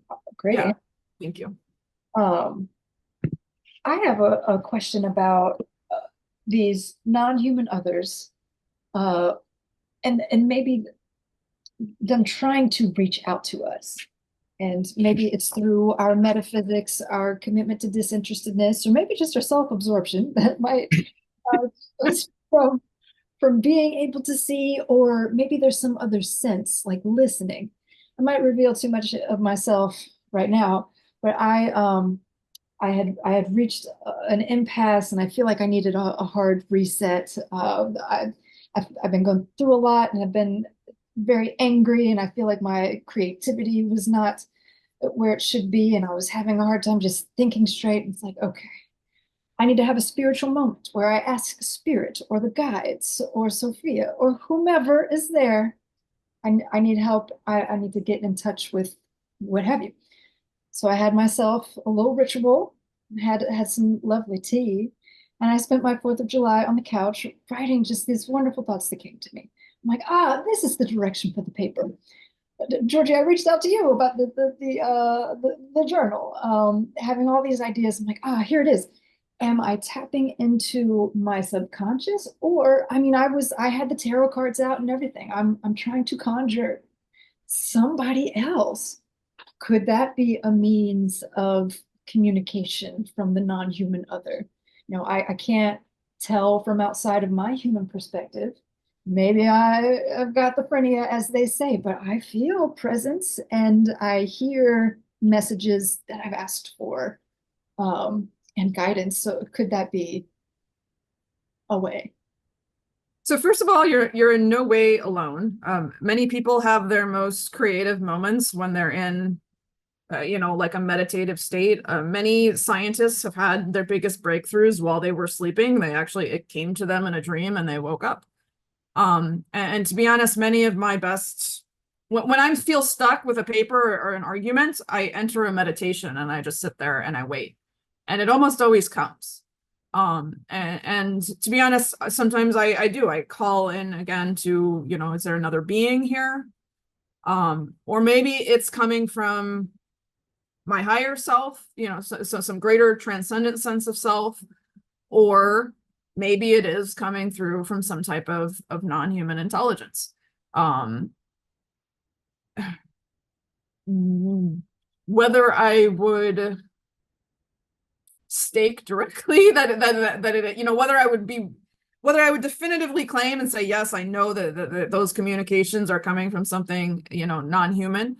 I don't know that I would make that claim, but I think that it's a possibility, right? And I, again,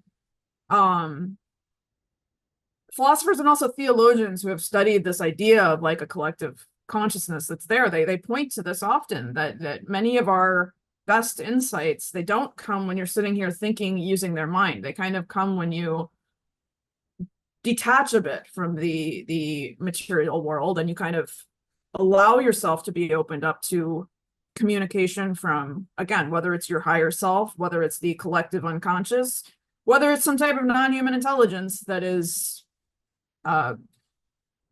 communicating something directly to you. Those are the moments that we actually seem to be most a lot of our biggest breakthroughs, and that includes like scientific breakthroughs, have come from they come from, you know, either somebody's just kind of like sitting there and aha, yeah, that's where that eureka moment kind of comes from. It's like, oh, all of a sudden it's there. And so we don't want to dismiss that. Whether I can definitively say that that's like another embodied intelligence that's embodied in a different realm, that's, you know, or maybe it's spiritually embodied or something like that, and it's beaming information directly to you, I think that's in the realm of possibility. I just don't think we can definitively say yes or no. I can't help but think of Plato's Symposium. I forget which character said it, but you know, first we have love as this eros, and you know, we must be active and committed and passionate about it, and that defines love. And then in the middle of the discussion, we have this sense of no, beauty and love, you must create a peaceful place in your mind for it to sort of alight your countenance, and that you must be still and quiet and peaceful in order to have that connection to a more heavenly love or a higher ordered truth. So it's sort of downloads maybe we could have from the collective consciousness, whether it be a non-human intelligence or just an intelligence or an intelligible world. I think there's something to be said about meditation or an altered state or some sort of ritual to pave the way, clear the way for. Well, yeah, I mean, if you think about kind of like the ancient archetype of unconditional love that you have like in a lot of more earthly traditions, you know, it is very much that. It's not like this passionate love that you experience between two human beings. It's like tapping into a very deep sense of like of what you find in nature, you know, and this idea of, you know, giving without you know, just like a tree that blooms every year expecting absolutely nothing in return. Like that's kind of seen as the ancient archetype of unconditional love, or the animal that, you know, dies knowing it's eaten by something else. You know, it's just there's no, it's giving without expectation, and it's like this vibration of unconditional love that is not tapped into through, you know, humans. For the most part, we experience conditional love. Like it's very much, you know, something that we're seeing it as an exchange and something that we get something out of, but kind of this more overarching idea of love without expecting something concrete in return. I think it involves kind of tapping into something bigger and deeper. Thank you for this. I was unfamiliar with Sartre's later comments on this, and I'm just blown away and very interested to learn more about that. But because I see a potential way to reconcile the older and the new. It can still be individual consciousnesses and penetrate into others, or how would we be able to penetrate into another without us being individual? Right. Without it taking some, again, it does express itself in an individual form. Yeah. But he seems to think that there's, you know, it's possible to transcend that. Cool. Other thoughts and questions?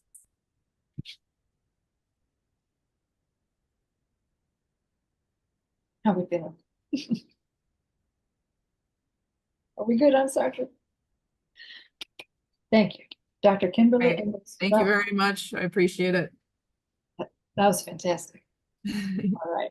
Now we turn to Angela Heredia, who will speak on Sylvia Wynters. More new content. I'm so excited to learn about this thinker. Take the floor.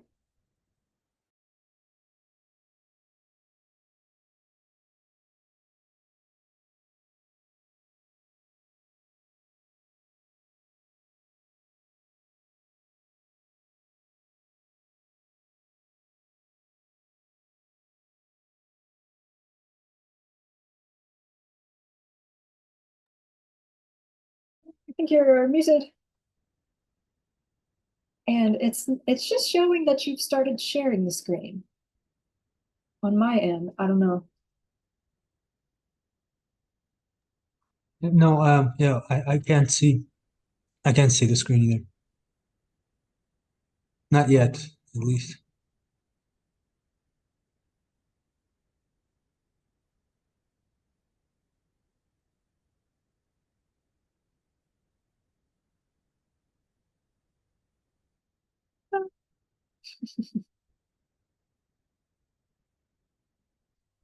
Technology.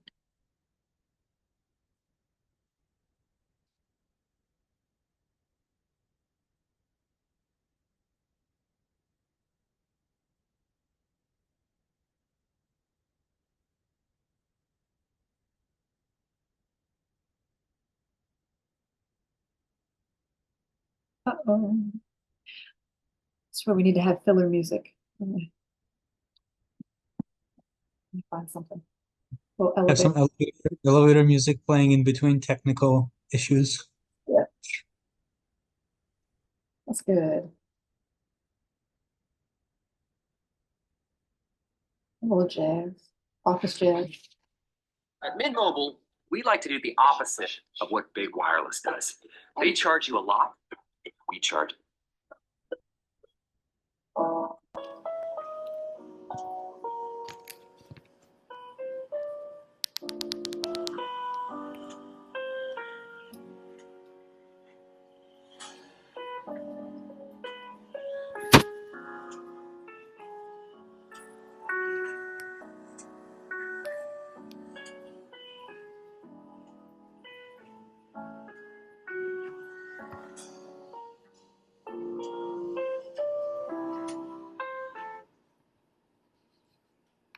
There we go.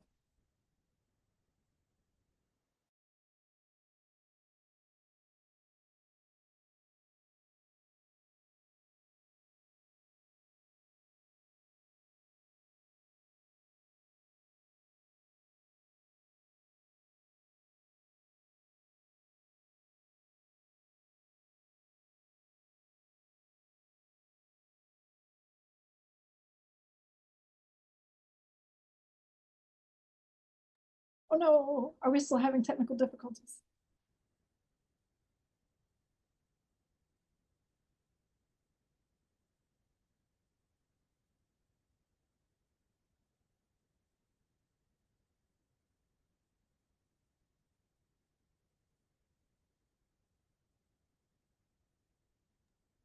Do you hear me now?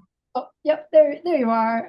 I'm so sorry. My laptop is getting old and it's just a mess. So I apologize. Do you see the presentation now? Yep. Hi? Yes? Yes. Okay. I hope nothing happens. I apologize if it does. So I'm gonna start my presentation on Sylvia Wynters. And I think it's very relevant to what we have been talking about. Sylvia Wynters is a thinker that is gaining a lot of traction right now, particularly regarding the human-on-human discussion and discussions also about anti-colonial thought, decolonial thinking, and also about thinking environmental disaster and the Anthropocene and other things. So she's a very interesting and prolific thinker. She has written so many texts, so many essays. Uh, she didn't write any books, but just essays of 80 pages each, 100 pages each. And she's very difficult to read, but I encourage um, everyone to read her because it's also an experience to try to decipher what she's talking about in her text.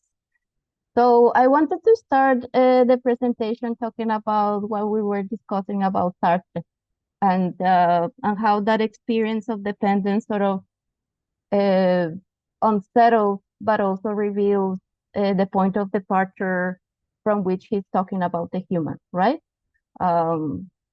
Because I feel sometimes in philosophy we do not question that point of departure very often. We talk very easily about a we that we don't know who is that. And I think Sylvia Wynters and in general anti-colonial thinkers like Fanon invite us to question that. So I wanted to start my presentation today with this spread image today about environmental crisis, about the crisis of our era and how we have become this destructive force that is causing our environmental collapse because of our human ways of living. So perhaps we should start by questioning who is that we and who are those modes of human life that we attribute as the source of the multiple crises of the present. Of that crisis that is being named by many as the Anthropocene, right? So what do we really mean when we refer to those destructive ways of life that are human? And what do we mean by that our and that we? So this is precisely the question that Sylvia Wynters addresses in her prolific work. And I'm gonna start the presentation reading a quote from her. This is from one of her essays called Unsettling the Coloniality of Being, Power, Truth, Freedom. This is a very good essay to sort of introduce yourself into her work, so I recommend it. And it's one of the most recent pieces that she wrote. So she says in there, the correlated hypothesis here is that all our present struggles with respect to race, class, gender, sexual orientation, ethnicity, struggles over the environment, global warming, severe climate change, the sharply unequal distribution of the Earth's resources, with this leading to 2 billion of Earth people living relatively affluent lives, while 4 billion still live in the edge of hunger and immiseration. To the dynamic of overconsumption on the part of the rich techno-industrial North, paralleled by that of the overpopulation on the part of the dispossessed poor, still partly agrarian world of the South. These are all different facets of the central ethno-class, man versus human struggle. So throughout the presentation, I'm gonna try to figure out what she's trying to say there. The point is, for now, to question what we mean by the human today and what is that human we that we take for granted so often, right? So Sylvia Wynters, I'm just gonna introduce her a little because I know she's not well known that much. Sylvia Wynters is she's a prolific thinker and artist. In her work, she integrates many fields like philosophy, sociology, aesthetics, literature, biology, physics, critical theory, but also literature, for example. Her work includes not only theoretical pieces, but also she wrote novels and she wrote also plays. One of her novels is called The Hills of Hebron. And one interesting thing is that she was also an actress, a singer, and a dancer, as you can see in one of the pictures that I put there. So she has a background in modern languages, and she has had a long teaching career in the US and also in the Caribbean. She was born in Cuba but she's from Jamaican origin, and she grew up in Jamaica. She moved from Cuba, from Jamaica. And for this reason, her thought develops develops in the context of the colonial movements of the 20th century. This, as I think you probably know, was a historical moment in which, through the struggles for political decolonization and the crawling of the crisis of the European empires around the world, thinkers like Fanon, César, are starting to question the violences and contradictions of European modernity and humanism. So this is a global movement that implied, as she points out in many of her interviews, it's a moment that implied a deep transformation of values, a whole rethinking of a colonial belief system, but also a colonial way of experience ourselves, right? During the 1940s, Winter lived firsthand the struggle for decolonization in Jamaica, an island that whose history is marked by Spanish and English imperialism and colonialism. And in fact, Jamaica became independent just until 1962. And for this reason, I think the big question of her work is, what does it mean to be human? And what does it mean to be human in the contradictions of this idea of human as the European man, of the human as defined by European modern humanism, right? What does it mean to be human then, if that idea of man can coexist with the ways of dehumanization that we have seen through history, from the histories of imperial and colonial violence around the world, right? So what she tries to develop in her work is that to be human is not a noun, is not a static given state of being, but rather being human is a process or a becoming that is also always situated in history or in the sociopolitical context that we live in. So in other words, for her, being human is a matter of practice. So this idea is quite, I think, radical, because it challenges that preconception or that normalized idea that we have that being human is just a sort of belongingness to a biological species, and how we always depart from there to talk about the human. So what Winter is doing is pointing out how humanity is in fact a contested and very violent space that is constituted in history. And for this reason, she is addressing the question of what it means to be human, not in an abstract way, but from her own situationality, from her own positionality in her own present, and the struggles and the violences that she lives and that she sees are happening, right? So it's not an ontological question, in other words, but rather primarily an ethico-political one for her. So as you could see from what I said, Winter's thought involves a deep rehistoricization of what it means to be human. So what it means to be human is a deeply historical process of transformation. A deeply, it's a process full of change, and it's the way history sort of happens for her. How we transition from different modes of being human. And for her, reading her present, one of the most important moments to understand what it means to be human today is modernity, particularly European modernity, and how European modernity is bounded to the violences of colonialism. So she's asking, what is that dominant mode of being human in the contemporary world, and how did we get there?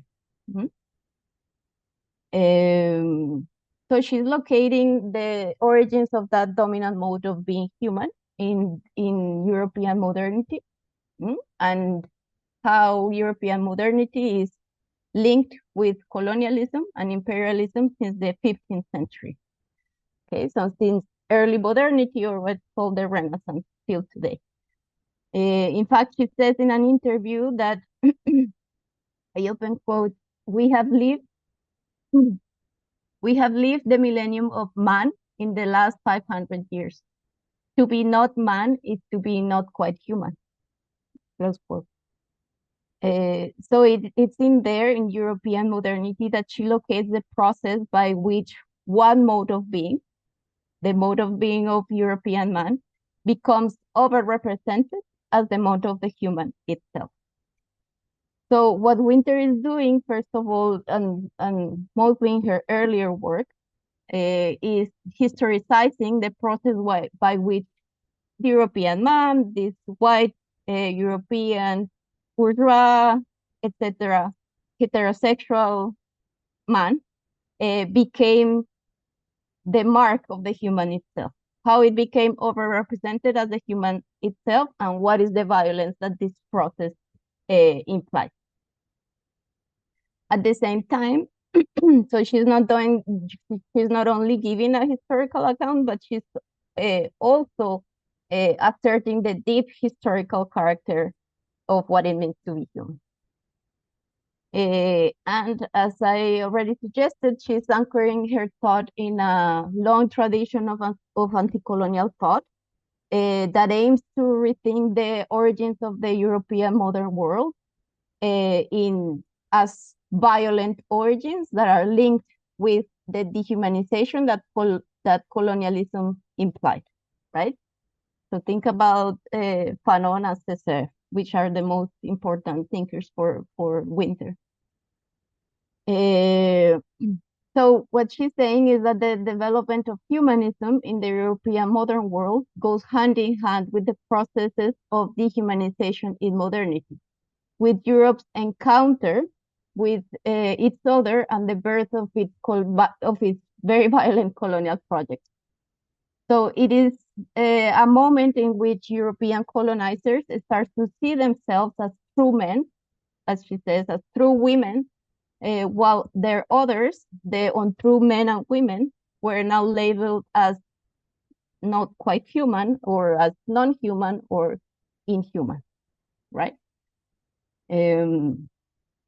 So why she locates it in the early modern period. The early modern period in Europe or the West has been, I think you know, studied as a moment of profound transformations. You have the development of an emergent capitalist economy, technological development, secularization, the growth of cities, the scientific revolution, humanism, so many changes, right? But precisely these changes went hand in hand with that imperial and colonial global expansion of Europeans across the globe. So, and this is not only Winter, but much historical research on the notion of the human has shown that this experience of encounter and violent colonization and conquest will become fundamental for the transformation that the notion of the human has in this moment. And for Winter, those transformations go from that early modern period in the Renaissance till today, but also passing through a very important moment, which is the 19th century and the Industrial Revolution, and what happens there. So what we have in those 500 years, according to Winter, is how there is a transformation from a theocentric notion of the human to a more secularized notion of the human, in which we understand the human as I already say, overrepresented by man. And this moment has two main two main points according to Winter. The first one is early modernity or the Renaissance, which Winter calls Man One. And this is a moment in which there is a transition from a theocentric spirit/flesh dichotomy to define what it means to be human, to a dichotomy that is now rational-irrational, right? And this dichotomy rational-irrational now is going to define the new way of being human as what's called homo politicus, which is man as a rational political subject, right? So think about the man of the Renaissance, the man of the scientific revolution. And then from the end of the 18th century, Winter locates man two, which for her is very important to define what it means to be human today, because it's the moment in which a conception that is biocentric and economic of the human develops, right? So think about this is the moment of the development of narratives of evolution, but also of economics as a form of knowledge. And in this moment, we don't have a rational-irrational dichotomy, but a dichotomy between evolved and not evolved, or selected and deselected. So precisely the origins of man are now located in Darwin's narrative of evolution and natural selection. And this is the birth of what's called Homo economicus, which for Winter sustains many of the violent dynamics of capitalism and how capitalism intersects with colonialism and modes of racialization. So it is precisely in this moment, for example, that race acquires a more biological definition. So these dichotomies for Winter organize and trace those limits of what it means to be human, the limits of the space of humanness, and they also locate man at the center of that space and foreclose other modes of being human as being outside that space of human, right? But it's key for Winter to understand that even if these two moments are secularized, right, there is still a way of understanding what allows you to classify something as human or not, that is transcendentally defined and not immanently defined. So for example, being human in the deselected dichotomy is defined by natural selection, which is a principle on which humans do not have any agency on, right? So it's given that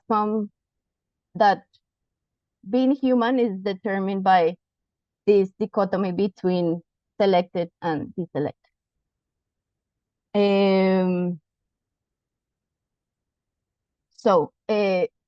for Winter, this process of transformation of the meaning of humanness cannot be separated from the violent histories of modern colonialism, precisely because those encountered and conquered others become sort of the negation or a sign of symbolic death or a constitutive outside of that modern and colonial sense of being human, as being just the being of man, right? Of man as being overrepresented as the human itself. So those others are placed in a liminal status respect to the normative mode of being human. And in this way, she's arguing that race becomes a central part of the way in which that space of humanness is defined in European modernity. So race becomes an essential part of how that human we is sort of delimited in European modernity and till today. So I didn't read the first one, but I'm going to read the second quote that I have here in the presentation. She says, this is from an essay called Being Human as a Praxis. she says there, man's embodied signifiers of otherness as the negation of its self-concept, whether in its original Renaissance civic humanist form as Homo politicus, or in its later biohumanist form as Homo economicus, that is, as if the latter's human other institutionalized signifiers of symbolic death. This is the Negro, the Indian, native, indeed, white trash or trailer park trash, together with welfare mom, ghetto, black, as the extreme expression of the global category of the non-breadwinning, non-tax-paying planet of the slums. Jobless poor, not to say at the world systemic level, the otherness category of the underdeveloped.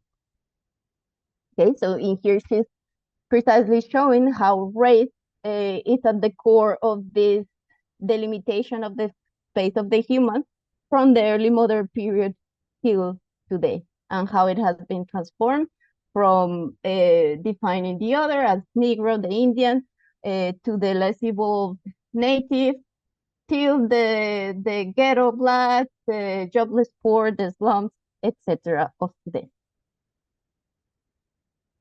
So, all right, good luck. So what happens in modernity for Winter is the capture of being human. And this is the violence of modernity for Winter. It is the overrepresentation of one mode of existence of man as the human itself. And it is the emergence of a mode of being human and a mode of being and living humanness that has become hegemonic and normative, and that for this reason is deeply violent.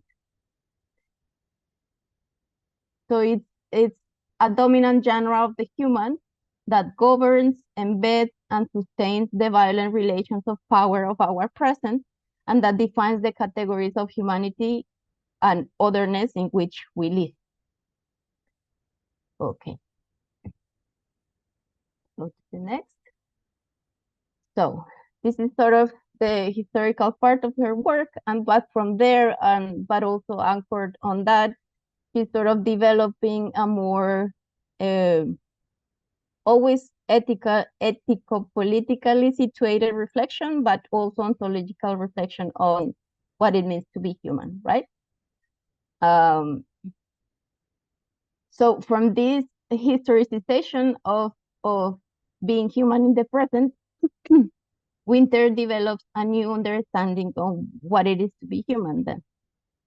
And for her, the transformations that I discussed before are not merely cultural or discursive changes, but they imply the materialization of a new genre of the human that overrepresents being and its bond with humanity, as if these were always bounded to man and his existence, right? And for this reason, the colonial capture of the human for Winter it does not only imply discursive change, but this discursive change for her is also, she calls it an aesthetic affective mutation. And it is an aesthetic affective mutation, an ontological mutation, if you wanted, that is deeply pierced by racialization. So the human is collectively instituted in practice, in aesthesis, in perception, in experience, but also corporeally, right?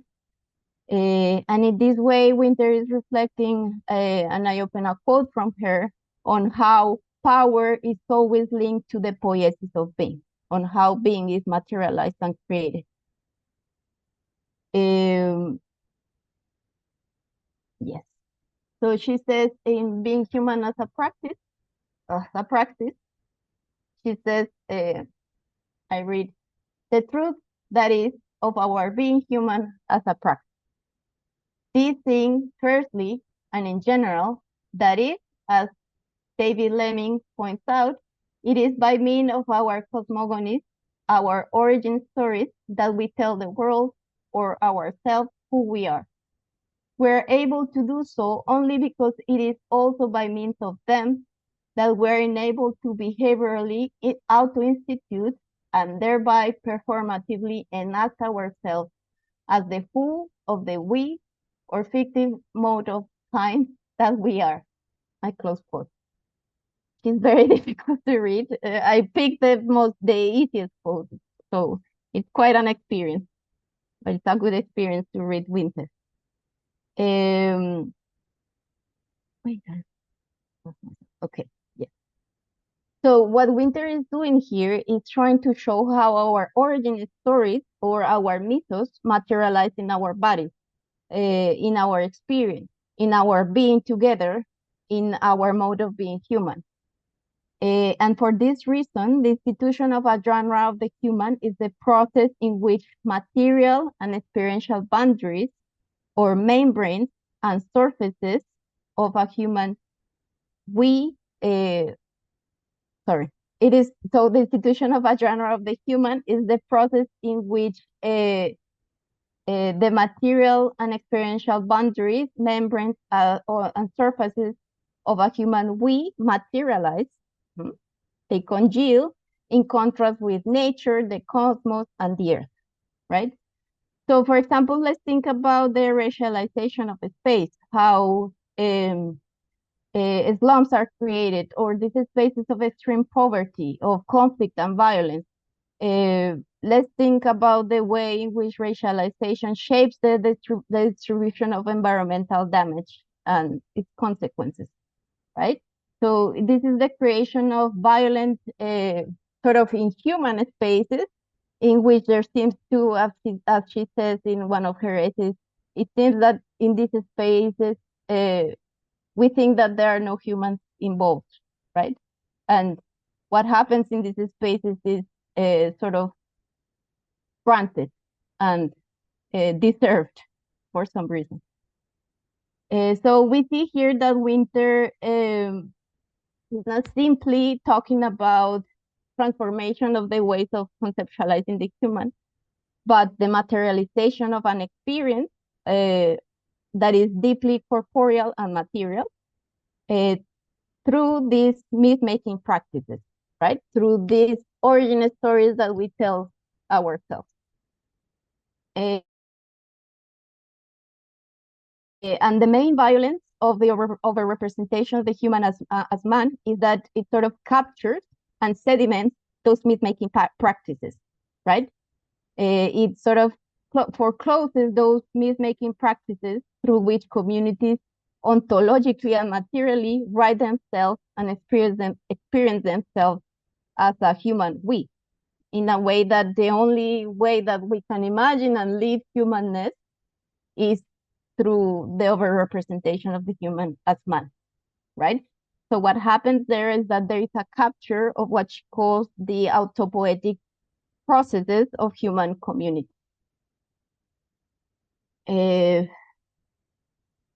Yes, so she's talking here about how we are self-inscripting and unscripted flesh. She calls this process that. How the world becomes flesh and how we can write ourselves in our bodies. And this means in our bodies living with others in communities, how we write ourselves as a human we.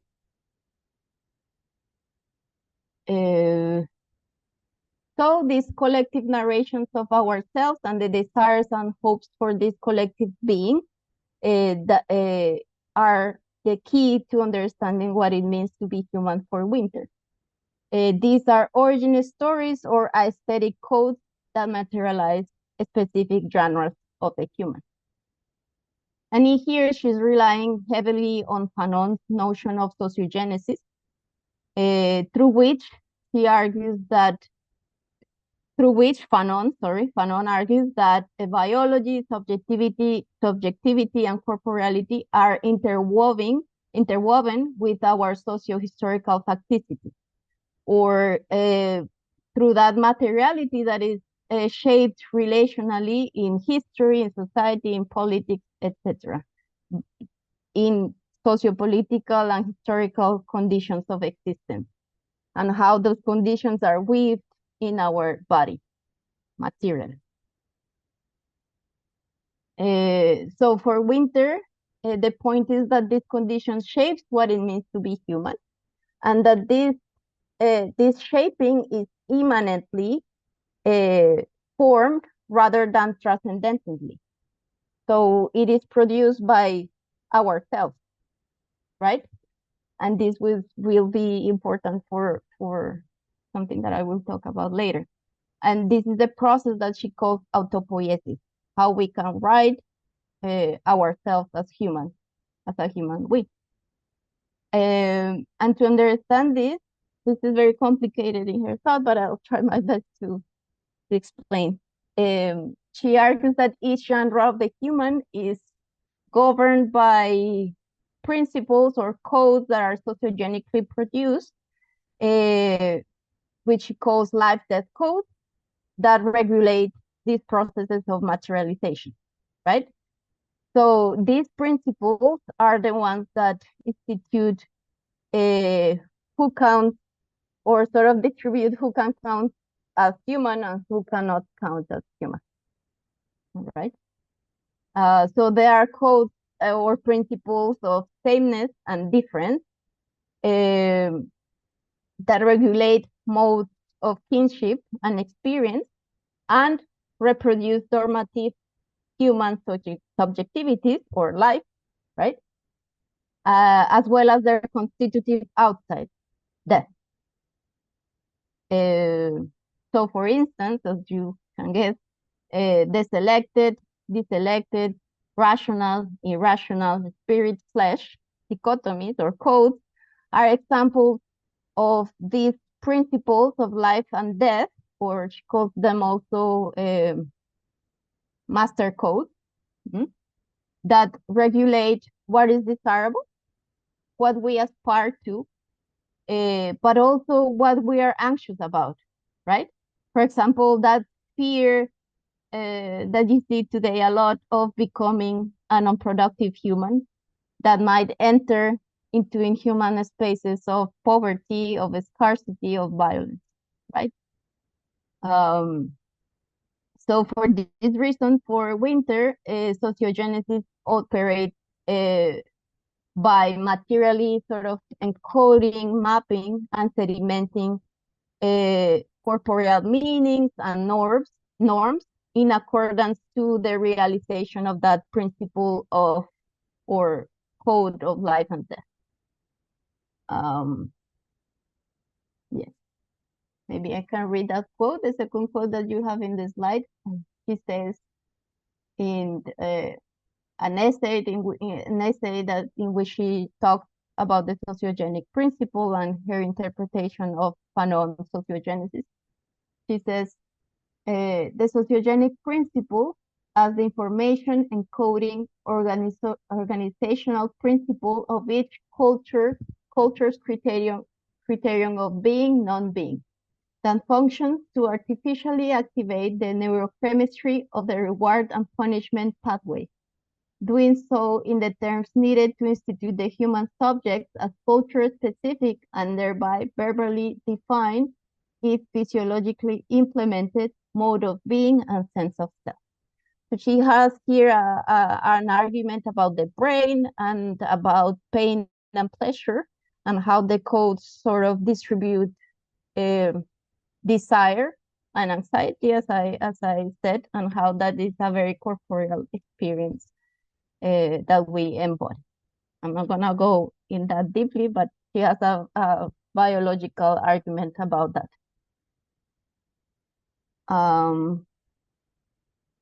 Right.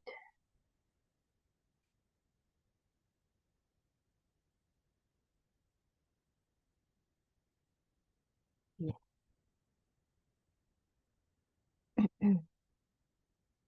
So it is important to highlight, as I suggested, that this process is developed in a natural cultural continuum, and that she's also talking about biology and the materiality of the body here. And that for her is related to the evolutionary emergence of language and cognition in evolution. I'm gonna talk about that here, but she has a whole argument about that, which I interpret as being her own way of resignifying the meaning of humanity. So creating her own origin story about the human, right? So human systems for her are materialized through sociocultural semantic technologies. And for this reason, for her, each genre of the human is sort of a bioaesthetic system of figuration.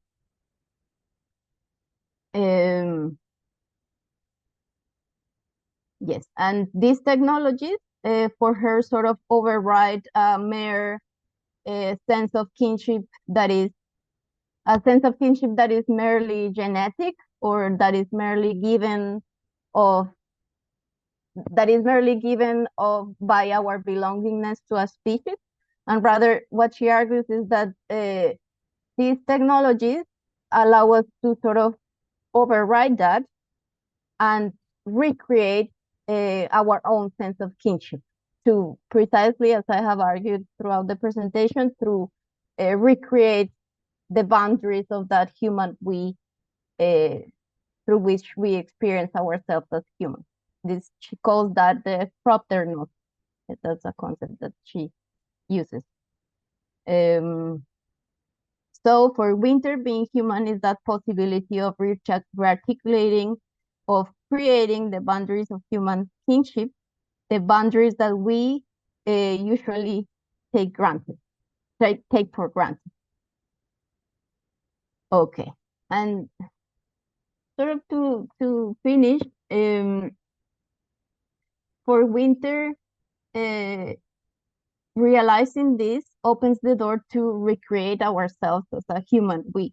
That's what I interpret this, all that she says about the brain and cognition and language as her own way of rethinking the human within their own discourses in which we circulate, to sort of open the door for that way of recreation and action and creative action towards redefining that human we.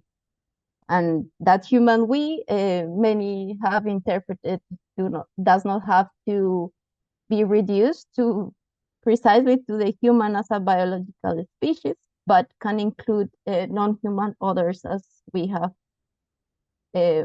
talked about, right? Think about how certain animals or certain objects can be humanized in the present and dominant mode of being human, and how other non-human beings are excluded from that human we in an easier way, right? So I think her way of conceptualizing the human also opens the door to important questions regarding the post-humanities, regarding our relations to artificial intelligence, to animals, to environmental disaster, etc. And that's why I think her Winter is being reread a lot now. So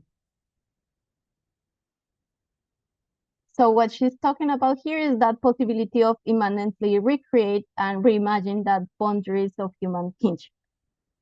And this is a sort of a different humanism that assumes those violent dynamics through which some have become more human than other beings, right? How some beings can become inhuman easier than other beings. And what is it that regulates that, and how we can transform it for her.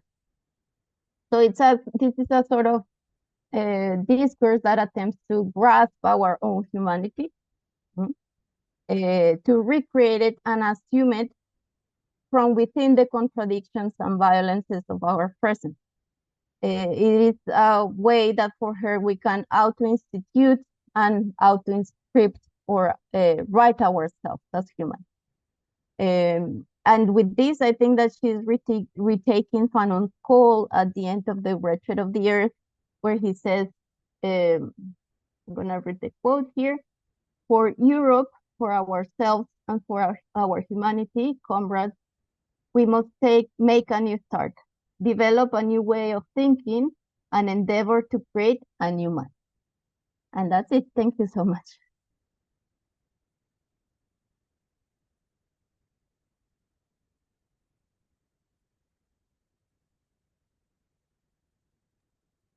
I have a question about this relationship between thinking of others as less than and the destruction of the environment.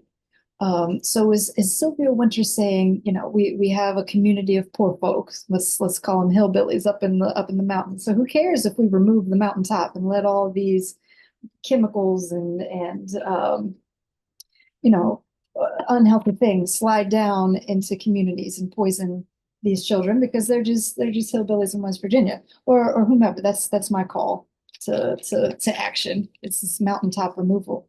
So is that what she's getting at? That not only do we destroy those human beings by thinking of them as lesser and treating them both with conceptual violence and literal violence, but that we also just don't even care about the surroundings in which we find them. Again, could you repeat the question? I don't get it.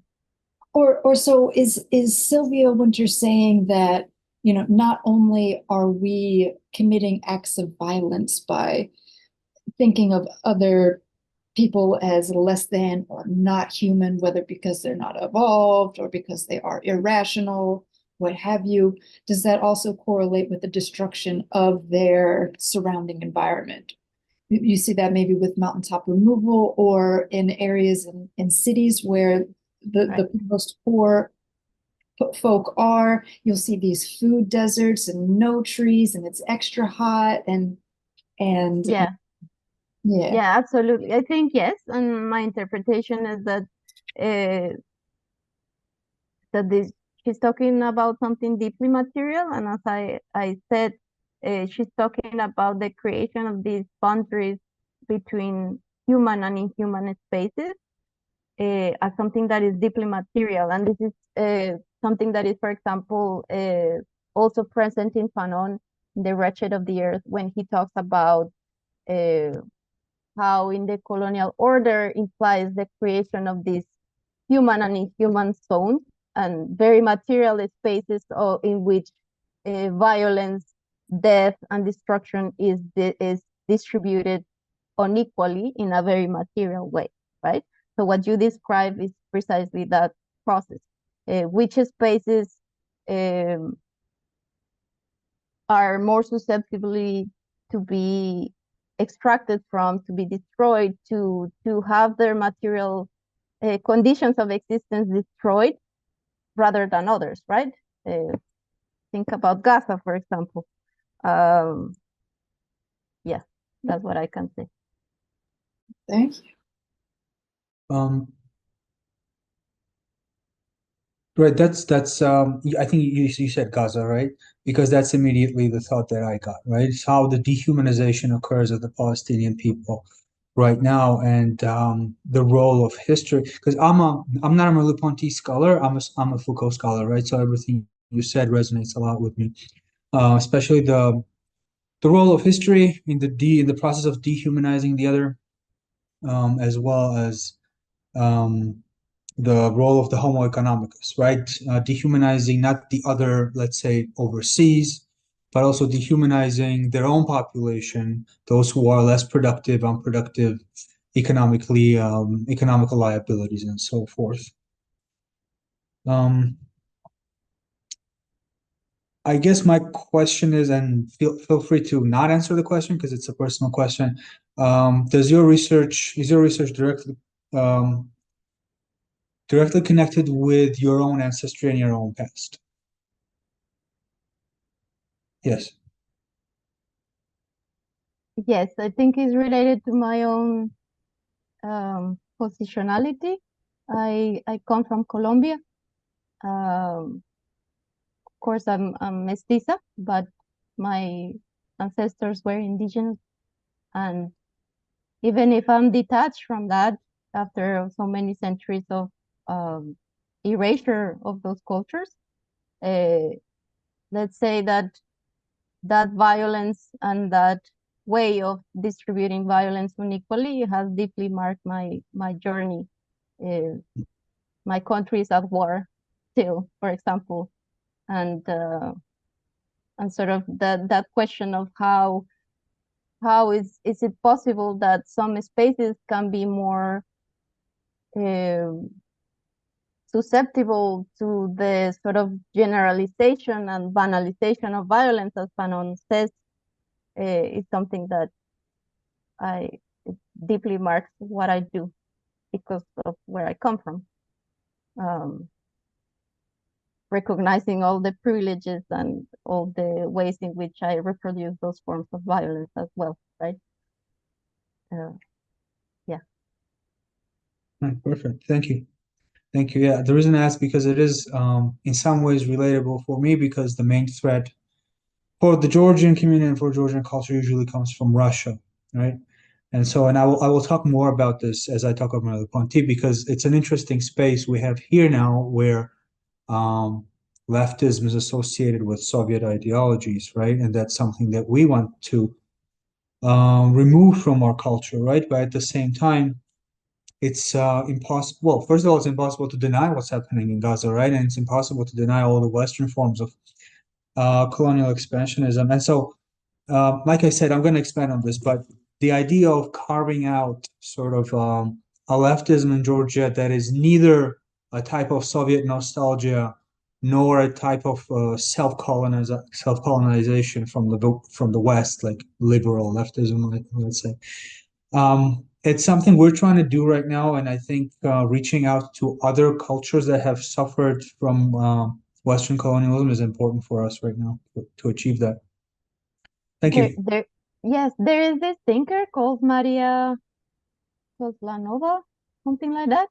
And she sort of tried to think the intersection between Western European colonialism and Russia's own form of colonialism, which is something that I think many decolonial and anti-colonial thinkers perhaps should address because it has been very important in history, and I think it would be very productive.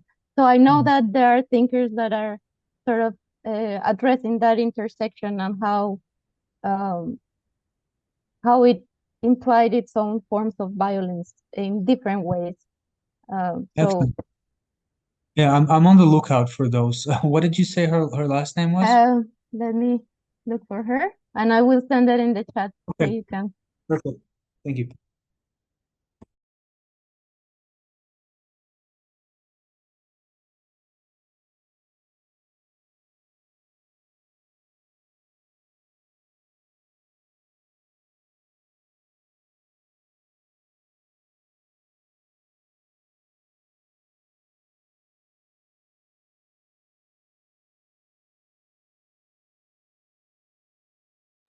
Maybe if anyone else has questions, they can go ahead and ask while we're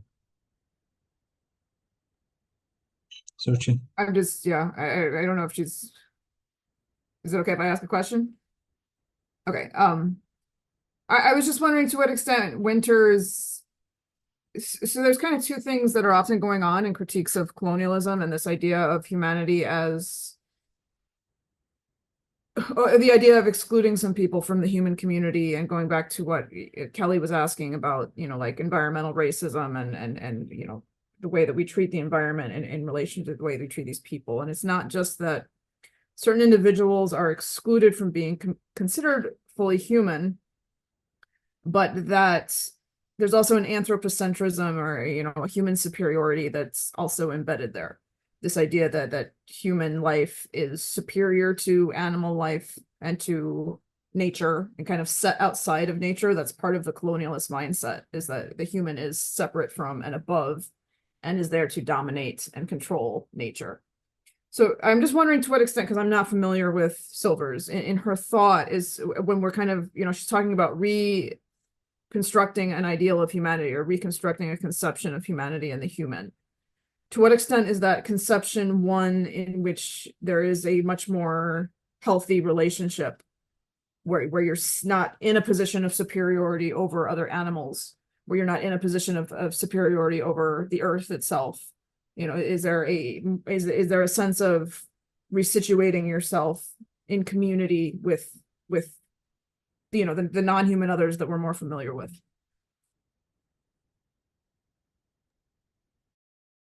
So I can tell you, first of all, that I absolutely think it can, but critical.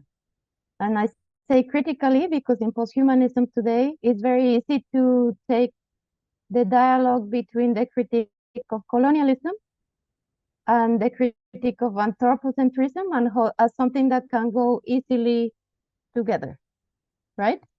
And I think sometimes in there is a lack of critical work on what are we meaning by that anthropos that we're trying to decenter.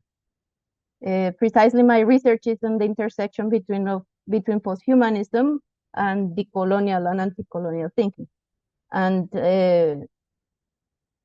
that easy way of establishing the conversation is very hard for me to engage with. I'm going to put a simple example. The way in which indigenous ontologies are being now appropriated as ways of thinking about hope for the environmental damage without addressing the political struggles of those same indigenous populations, for me, is quite problematic, right? If we do not address deeply those histories of violence in which these ontologies are located, then that dialogue becomes, for me, a way in which a certain subject looks for hope in the cosmologies of peoples that they are not entitled to appropriate. That's one example I would say. So that conversation between decentering man in Winter thought and anthropocentrism, it needs to be critically addressed. And I think the key there is how her thought, one of the point of departures is how are we defining that human we, which is not simply a species, is not simply the anthropos, but how violence deeply shapes that molding of that space, right? And this means, as I said at the end of the presentation, that some humans are more susceptible to violence than others, to dehumanization or to becoming inhuman than others, as well than some non-human others are enter the space of the human in an easier way, right? So it's not merely a matter of excluding some human others, but it's both including and excluding human and non-human others, right? So it's quite complicated. I would say, like, it requires a lot of work to engage in that question. That's what I'm trying to say, I guess. I hope I responded.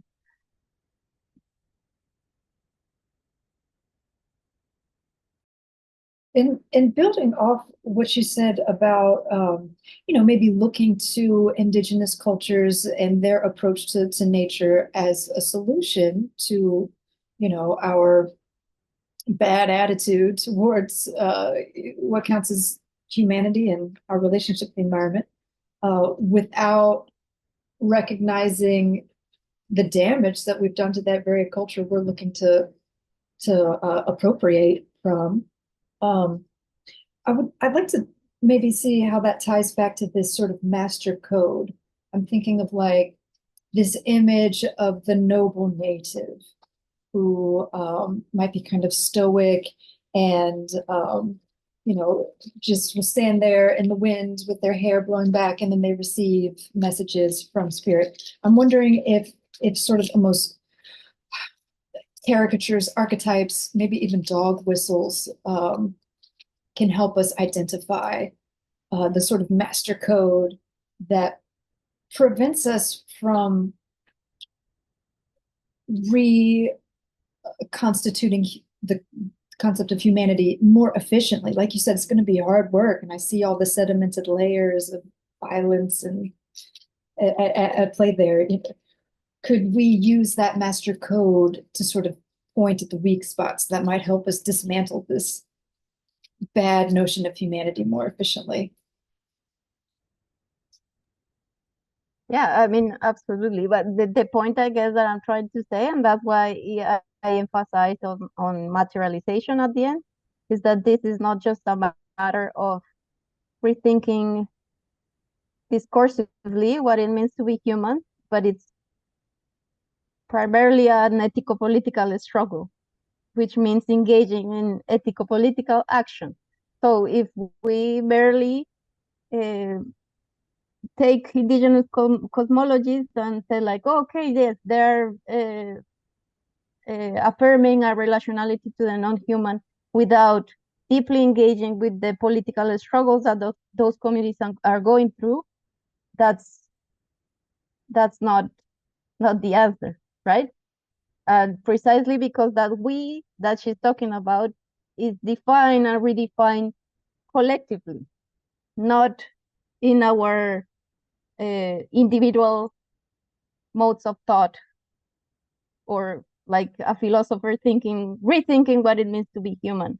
It's practical, it's experiential, it's in our perception, and in our mode to be with others. So that's what I'm trying to say, I guess. Of course, it helps, that genealogical work and that's why she does it, of identifying what is that master code, what defines these spaces of being human and inhuman, but that's just a small part of the work of identifying, for example, in local context, what is happening there, how humanity's human spaces are being defined materially, and how we can intervene there, for example. So that's what I could say. Thank you. Do you think that we can avoid violence in addressing these issues? Or do you think that, given that violence got us here and violence sustains this hierarchy, is there any avoiding violence and dismantling it? I don't want to be apologetic of violence, but I'm gonna go with Fanon here and talk about that in a tragic way. When he talks about violence in the wretched of the earth, talks about violence in a very tragic way, because if violence has been so generalized, so how does he call it, banalized, is that it becomes atmospheric, then what way do you have out of there? Or perhaps any action that you take from that space, from that inhuman space, is perceived as violence, right? So I would see that as not romanticizing, but as something that is tragic. Yeah. Yeah. Oh. Oof.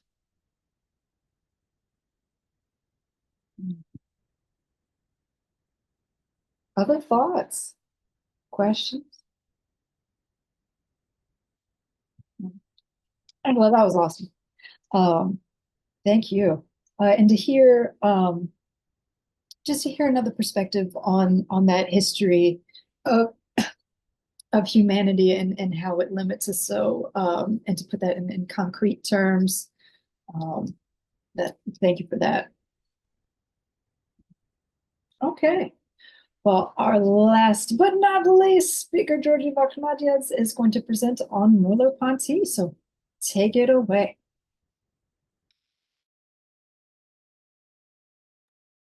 All right. So the topic of the other and humanists or humanity with Merleau-Ponty. Okay, Merleau-Ponty is okay, so let's start off here. Merleau-Ponty does not have an articulated ethics. He does not talk about ethics much in any sort of positive way.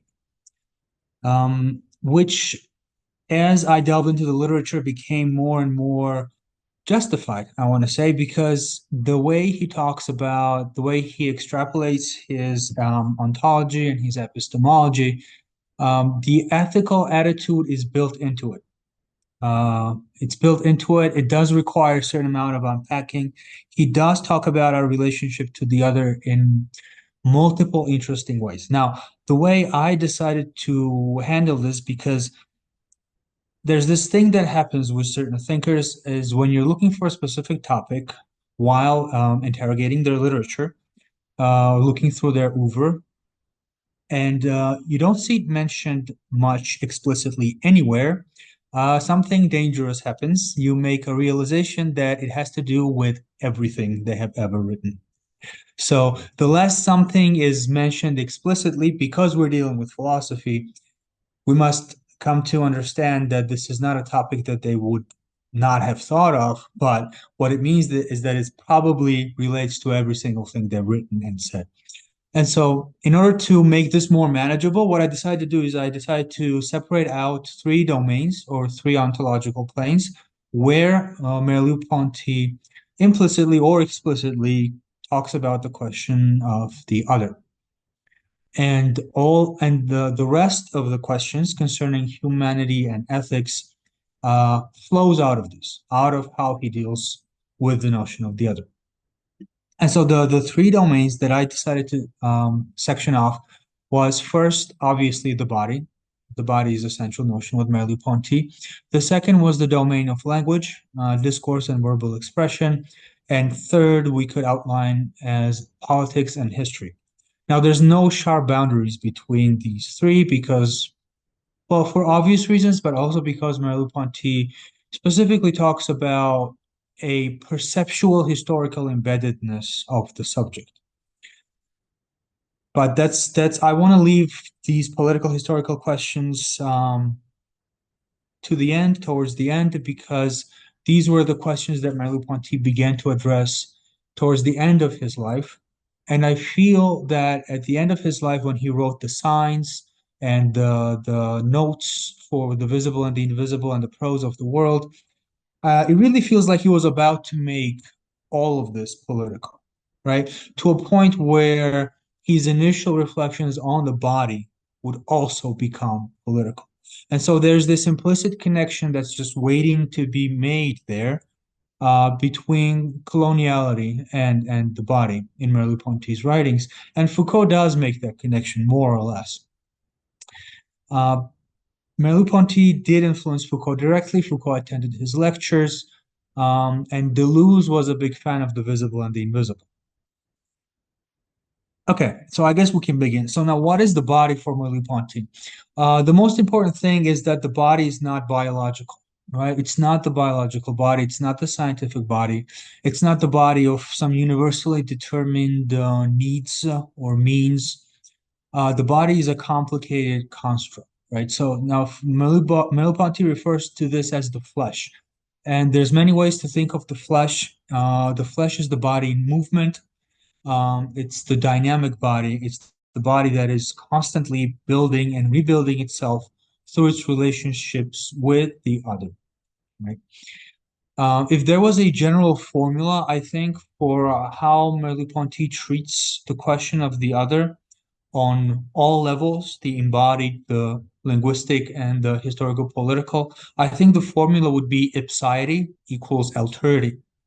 So ipsiety equals alterity, which means identity equals otherness, right? So Merleau-Ponty is completely anti-Cartesian, and in many ways he's anti-Husserlian. In the preface, this is an interesting historical detail, and Hubert Dreyfus talks about this. In the preface to the Phenomenology of Perception, Merleau-Ponty says he has taken very little from Heidegger, and that most of his works were taken from Husserl. Now, if you read the text carefully, you'll find that the case is quite the opposite. He has taken very little from Husserl and much more from Heidegger, right? And so Dreyfus expands on this, and he says this has everything to do with the political situation, right? He had to write that preface because he was part of the French resistance, and Heidegger was a Nazi, right? So that's pretty simple there. Because he's an anti-Cartesian, right? And it's possible, but it's very difficult to be an anti-Cartesian Husserlian. Which means that for Merleau-Ponty, there is no subject that then enters into relationships with other subjects, right? That's not how one recognizes the other. It's not a decision that you make after having become an individual. It's not that afterwards you say, oh, maybe I will recognize the other. Maybe I will enter into relationships with these others. Maybe I won't. No. What happens is you have the potential to recognize that you are already a product of the other. And you either fail to recognize or you succeed in recognizing that. And if you fail, that leads to alienation, that leads to dehumanization of the other, that leads to violence, leads to all sorts of ethical failures. So how is it exactly that the other constitutes the subject, that the subject is constituted through the other? Well, in some ways, this ontology is similar to the Husserlian and the Sartrean in the sense that, and definitely the Heideggerian, right? In the sense that we are thrown into a universe of other subjects, we have to use the language of others, and the subject is already a kind of intersubjectivity. But he takes it much further because for Merleau-Ponty, reality is not just intersubjective, it's intercorporeal. So it's my physical body that already contains the other, right? And that's a very weird thought, but it does make sense. And I think that he elaborates on this. I haven't had the opportunity to read that particular article, but I believe he articulates that in the child's relationship with the others.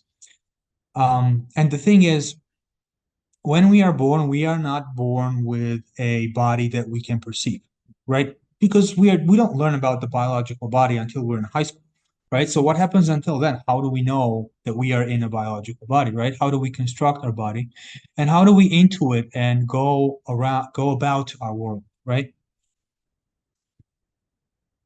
And the thing is that the gaze, right? What Lacan calls the gaze, what Foucault calls the gaze, what a lot of postmodern thinkers call the gaze, is pre-discursive, right?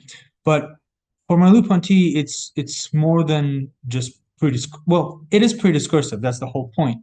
Which means it happens before language, it happens before articulation, it happens before anything we could call rational, right? So the body is essentially a set of commands, if we think about it this way, right? We cannot experience the presence of another person in a room without also experiencing an influence of the way they behave at an embodied level. Even if he's just sitting there not doing anything, right? We are presented with an option of conducting our bodies in a certain way. Oh, the child sees somebody sitting in a chair, they're not moving. The child immediately thinks, oh, I can not only is this a new realm of capacities, I can sit in a room and not do anything, right? This is something I can do, right? This is an option for me. But it's also, in a way, at the same time, encouraged by the other, right? Because when we do things, we don't have to say, hey, you should do this, right? And I think Sartre writes about this as well, right? That through our behavior, we are creating a normative field, right? Just through our behavior, we are already advocating for that type of behavior. So we are never doing something for ourselves. We're always at the same time engaged in a sort of embodied propaganda of how you can conduct your body, right? So the body always sells itself in a way. And so the child is never confronted with what the scientist believes to be an empirical body, right? Because the empirical body is already a result of years of training. In order for me to see an object and just be aware of it spatially, just to perceive it, I need to be kinesthetically trained about the possibilities of manipulating that object, right? And so this is also what he calls a visibility. So visibilities create the preconditions for rationality, for empiricity, for space. Space itself. We need to be trained to understand space. It's not given in us. It's a construct, right? It's an embodied construct. Through multiple interactions with spatial objects, not just my interactions, but seeing others interact with them, I come to understand how to navigate space, right? None of this is even allowed to be questioned by the scientist, right? If the scientist, well, I don't know what's the state of science today, but classically, modern conception of science, if a scientist begins to think about this stuff, he will never actually get to the point of doing science, right? He will remain a philosopher or maybe an artist. But the main idea here for Merleau-Ponty is that perception is socially normalized. Perception is a result of a social construct. It's not empirical. There is empirical perception, but that is a result of social conditioning. That is a result of a particular path that a culture has decided to take. And that's what we call empirical perception. So even when we come to know our own bodies, it happens through the mediation of the bodies of our parents. Through affective relationships of our parents, we come to interpret our own bodies. Seeing the hand of our parent, we understand we also have a hand. When we see how our parents manipulate their bodies, we learn to manipulate our own bodies. So bodies are culturally value-laden. Bodies are value-laden. And that's, I think, a brilliant insight by Merleau-Ponty that is still missed by many contemporary thinkers. That in order to speak, because most people think, okay, I am constituted as a subject, I have a body, now I can think about the question of values and the question of justice, and all these sort of seemingly abstract questions of axiology, right, as phenomenologists would have it. But no, it's not like that at all. Merleau-Ponty says these are invisibilities, right? So the invisible is the cultural domain as well as the verbal domain of explicit consciousness, if you like, or explicit ways of consciousnesses talking about each other, to each other, and so forth. But all of this is founded on the dynamics of the flesh, right? So invisibilities capture flesh into specific prefabricated domains or categories.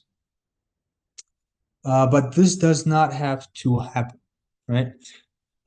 Because, and here's the role of expression. So now I said there's three domains, the body language and political historical domain. Now all three are interconnected through the notion of the other, but also the notion of expression. Now the notion of expression with Merleau-Ponty goes through all three of these domains, right? So there's a type of expression that is embodied, right? Like a gesture, or just the way we go about the world, right? The know-how of the world, right? The craft. So here's what I want to say. I want to actually draw a little bit on Wittgenstein and the way Wittgenstein said that the meaning of the word is the word in use, right?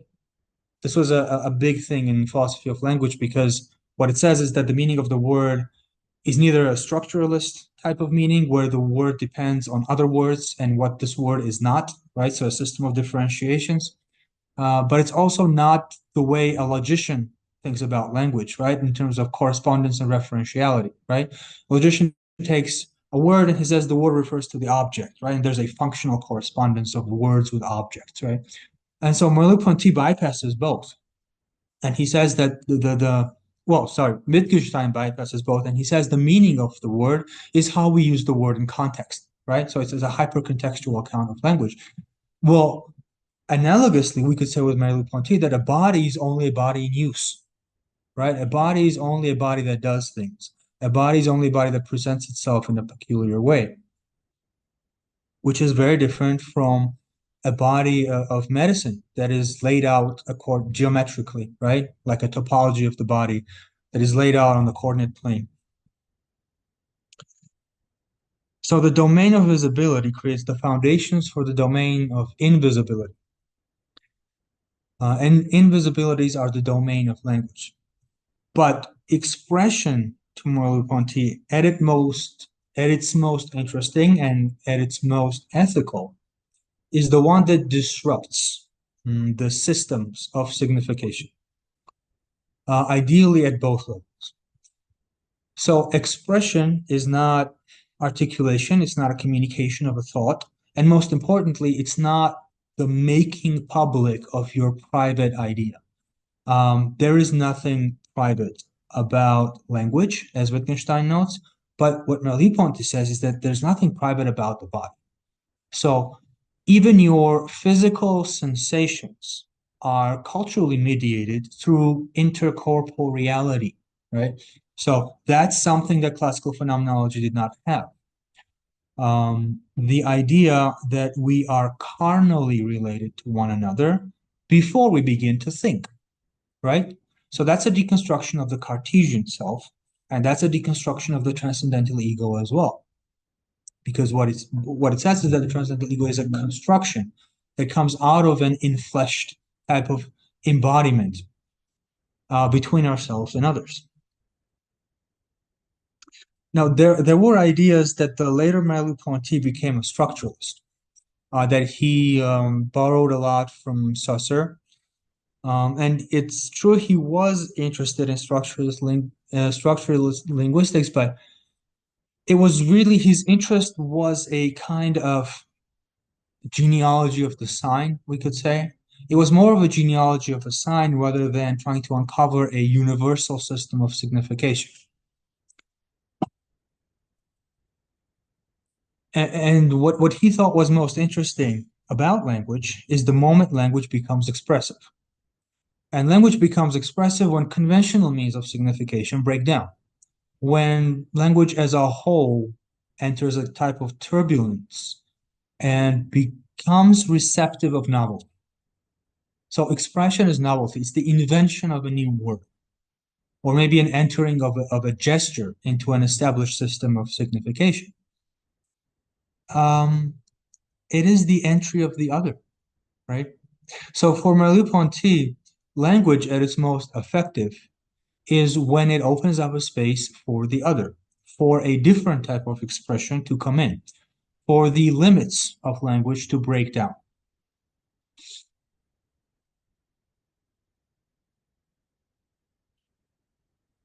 Now, another thing that, and Merleau-Ponty writes quite excessively on art, but essentially this form of expression is an artistic kind of expression, and art has a very important function in the ethical sense for Merleau-Ponty.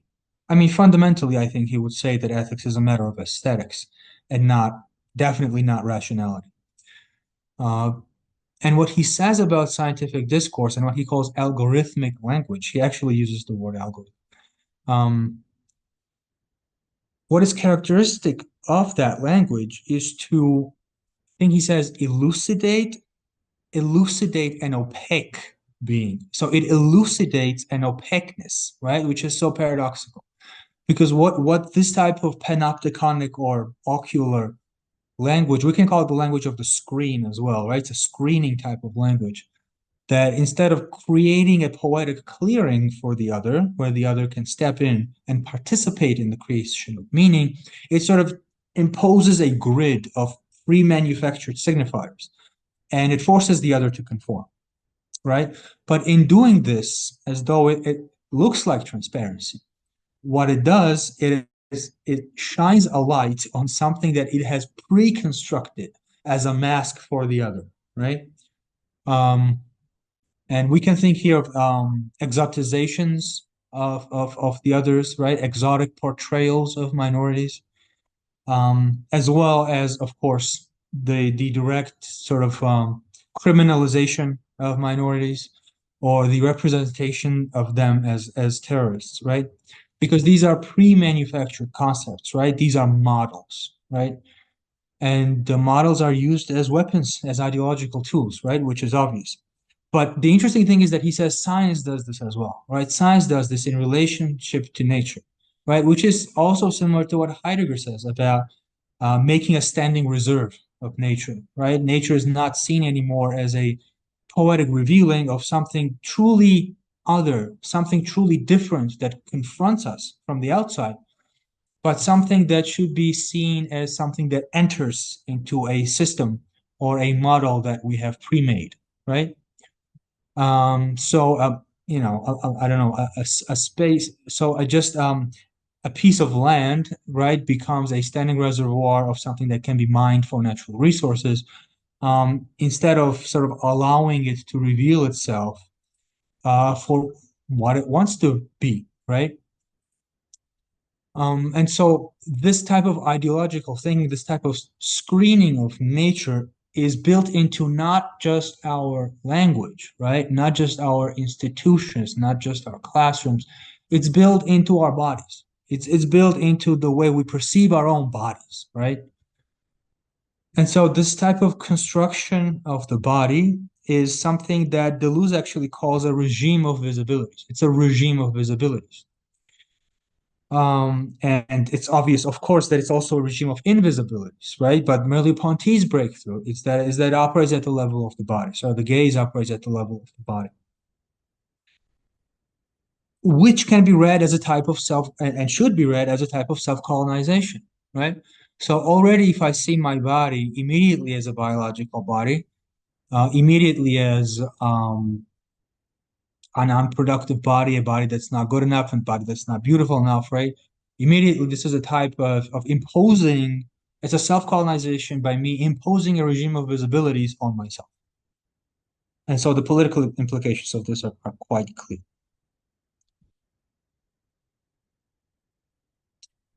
Now, the function of art is precisely to offer resistance to the regime of visibilities.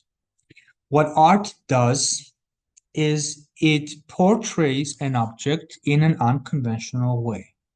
It says that you need not, and probably should not, perceive these objects in this way. Here's a completely different way of perceiving them, right? And once again, to deconstruct a kind of liberal art criticism here, right? It's not that the artist, already constituted subject, informs another subject about the possibility of perceiving something differently. It's not like that. It's much more complicated. What the artist does, first of all, is he identifies an intercorporeality that exists objectively in nature. There is an agreed upon, implicitly agreed upon way of seeing something within a certain culture, within a certain historical period. And then the artist places himself within that cultural milieu, and it shows, not tells, right? Shows to the audience, it makes a clearing for an enfleshed, for an intercorporeal agreement that was already there. It was already there, and the artist has shown it, right? So the artist did not, in fact, invent something out of nowhere. The artist didn't come up with this idea. It wasn't handed to him by the gods. It's there. It's just a very profound perceptual, cultural, and political critique that occurs at the level of visibilities. Otherwise, we would not be moved by it, right? Otherwise, it's objective, because otherwise we would not be moved by it. What is subjective is just the fact that he or she has chosen, they have chosen to reveal it to you. That's the subjective element. The rest is completely objective, right? And when I say objective, right, I mean implicitly, corporeally agreed upon, not empirical, not something that can be calculated or demonstrated through a mathematical proof. But it's objective in the sense that it has an influence on us. It affects us, right? So what is objective is the transference of effects. And if it wasn't objective, we would not be affected by it, right? So here's a kind of, I guess, definition of art, right? art, when it's successful, shows us something we didn't know we knew, right? And this is what the artist does. The artist shows you something you didn't know you knew. And it's very important that you knew it. It's very important that you knew it, otherwise it's not effective. And so for Merleau-Ponty, Cézanne, for instance, is somebody who paints in a way that allows you to move beyond the visual perception. So when Cézanne paints, you can smell the trees, right? This is the example Merleau-Ponty brings. When Cézanne paints, you can smell the trees because you did not know that this is how you visually represented the smell of those trees to yourself. But you did, otherwise you wouldn't recognize it. And so a lot of impressionistic art does this, right? It presents to us alternative visibilities or visibilities of resistance, right, to the established form of empirical perception, right? It allows us to perceive things differently, right? It facilitates a transformation of subjectivity. But when I mean subjectivity, I mean the body, right? So I guess an exaggerated example would be you go to an art exhibition, and when you come back, your body is different, right? You perceive your body differently. That will be the ultimate victory, I think, of an artistic endeavor. And it's conceivable. It's not something that just, it's not just fantasy. We can see that happening, I think. And so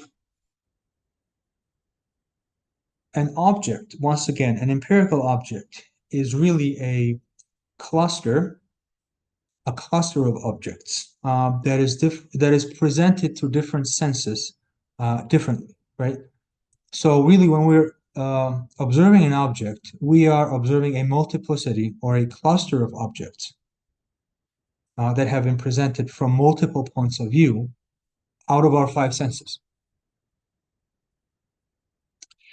Now, all of this, the role of language and poetry in dismantling the order of things and creating a clearing for the other through aesthetics, through aesthetic comprehension, as well as the deconstruction of the body, or seeing the multiplicity of bodies within a body, it all is tied directly to history and politics, right? So now I'll try to approach this from a different angle.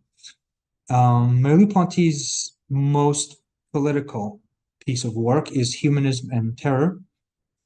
And this book is partially a review of another book written by Arthur Koestler, if I'm pronouncing the words correctly. And the book written by Arthur Koestler, he was a Polish, I think European Polish, and he wrote a book about the Soviet Union, about the Moscow trials, the persecutions, Stalinism. And that book is a pretty good book. It's an excellent work of fiction. I mean, nonfiction literature, or historically based fiction, because the names are changed. The main character in that novel is based off of Bukharin, who was one of the party members who was executed by Stalin. And so if he wasn't executed by Stalin, it would have been him instead of Stalin, and so forth. So this type of internal party rivalry that reached its peak with Stalin, with people betraying each other, executing each other. It really shows that dynamic of treachery and unprincipled rivalry within the party, right? So the rotting away of the party from the inside. Now, the way in which the book isn't a very good book is that it offers a very one-dimensional demonization of the entire history of the Soviet Union, and Marxism on top of that, right? So it fails to capture the nuances and differences between Marxism as an ideology and the Soviet Union as a completely failed reenactment of that ideology, right? So if the Soviet Union was anything, it was a failed execution of Marxist ideas. And especially after Lenin, right? So the moment where Bolshevism was literally forced to confront its own contradictions was when Stalin came, because that's when the gulags were installed. And that's where everything sort of went sideways. Interestingly, a Georgian, right? Stalin was a Georgian. So, yeah, not a point to be proud of, like the collapse of the empire begins with the Georgian. And so Merleau-Ponty precisely talks about this, right? He talks about the failure to separate Marxism from Soviet ideology, and he talks about the Moscow trials, and then he compares Soviet forms of, I'm not going to call it dehumanization because it was a different tactic of genocide in the Soviet Union, but forms of othering, forms of violence towards the other, forms of destroying the other, annihilating the other, or violently incorporating the other, right? Now, in the Soviet Union, the strategy was different. In the Soviet Union, your humanism was completely affirmed. You were a human being who's about to be executed by the party, but you are being sacrificed for the revolution, right? So this was the guiding idea in the Soviet Union, right? So it's not that these people don't deserve to live or that they're not humans, but there was this air of self-righteousness where their lives will justify the utopia to come, which clearly never came. And then Merleau-Ponty talks about the strategies of dehumanization, ghettoization, a lot of the stuff that Angela had talked about that we encounter with colonial discourse under liberalism. So another thing I noticed, there isn't really a notion of humanness in Merleau-Ponty, right? A notion of humanity that he would talk about in, at least not that I had encountered, that he would talk about in a positive sense. But we have a lot of critique of liberal ideas of what it means to be human. Once again, a lot of it along the lines of what Angela talked about. But also the idea of abstract humanness, right? Which is also a classical Soviet critique of liberalism, but it does track, right? It does track in the sense that in liberalism, we have the idea that utopia is achieved, right? Or at least that this is the best that we have, right? So there's this idea that the problems are being ignored, right? And that is a fundamentally different strategy from the strategy of the Soviet Union, because the Soviet Union directly identified its enemies as counter-revolutionaries, and anybody who contradicted them was immediately labeled a counter-revolutionary and either executed, sent to gulags, and so forth. But with liberalism, we have a kind of closing your eye to what's happening, or refusing to recognize that somebody's, or just calling an accident, right? There's a lot of accidents that happen in liberal regimes, but nobody talks about the industrial and the class antagonisms that cause these so-called accidents, right? And so this brings us to the final point, right, which is the notion of history. And here is another similar tactic that both the Soviet Union and sort of Western colonial strategies used to justify existing institutional and power relations, which is, in the case of Soviet Union, we have a deterministic history, right? History unfolds according to, in a deterministic, completely predetermined mechanical manner, and everything that has happened was a necessity, and everything that will happen is a necessity, right? Which is awfully convenient where you're in power, right? Because you're gonna make those necessities come to life. You have the resources to make those realities come true. And once you make them come true, you don't have to bear the responsibility of what you've done, because you can say it was historically necessitated, right? We have a slightly different strategy in the West, where we have meta-narratives, right? So meta-narratives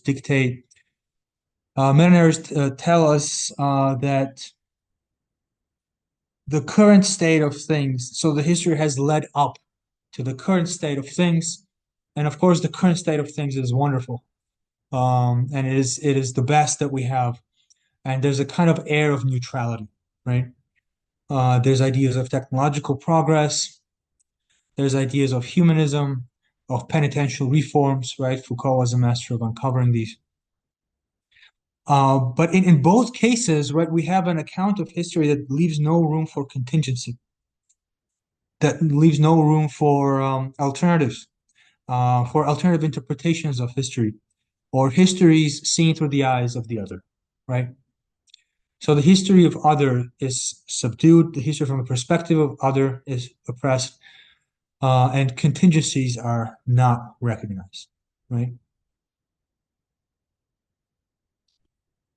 And so through this sort of threefold schematism, right, we can talk about rationality as a form of oppression at three levels, right? At the level of the body, where you're constituted as a biological body.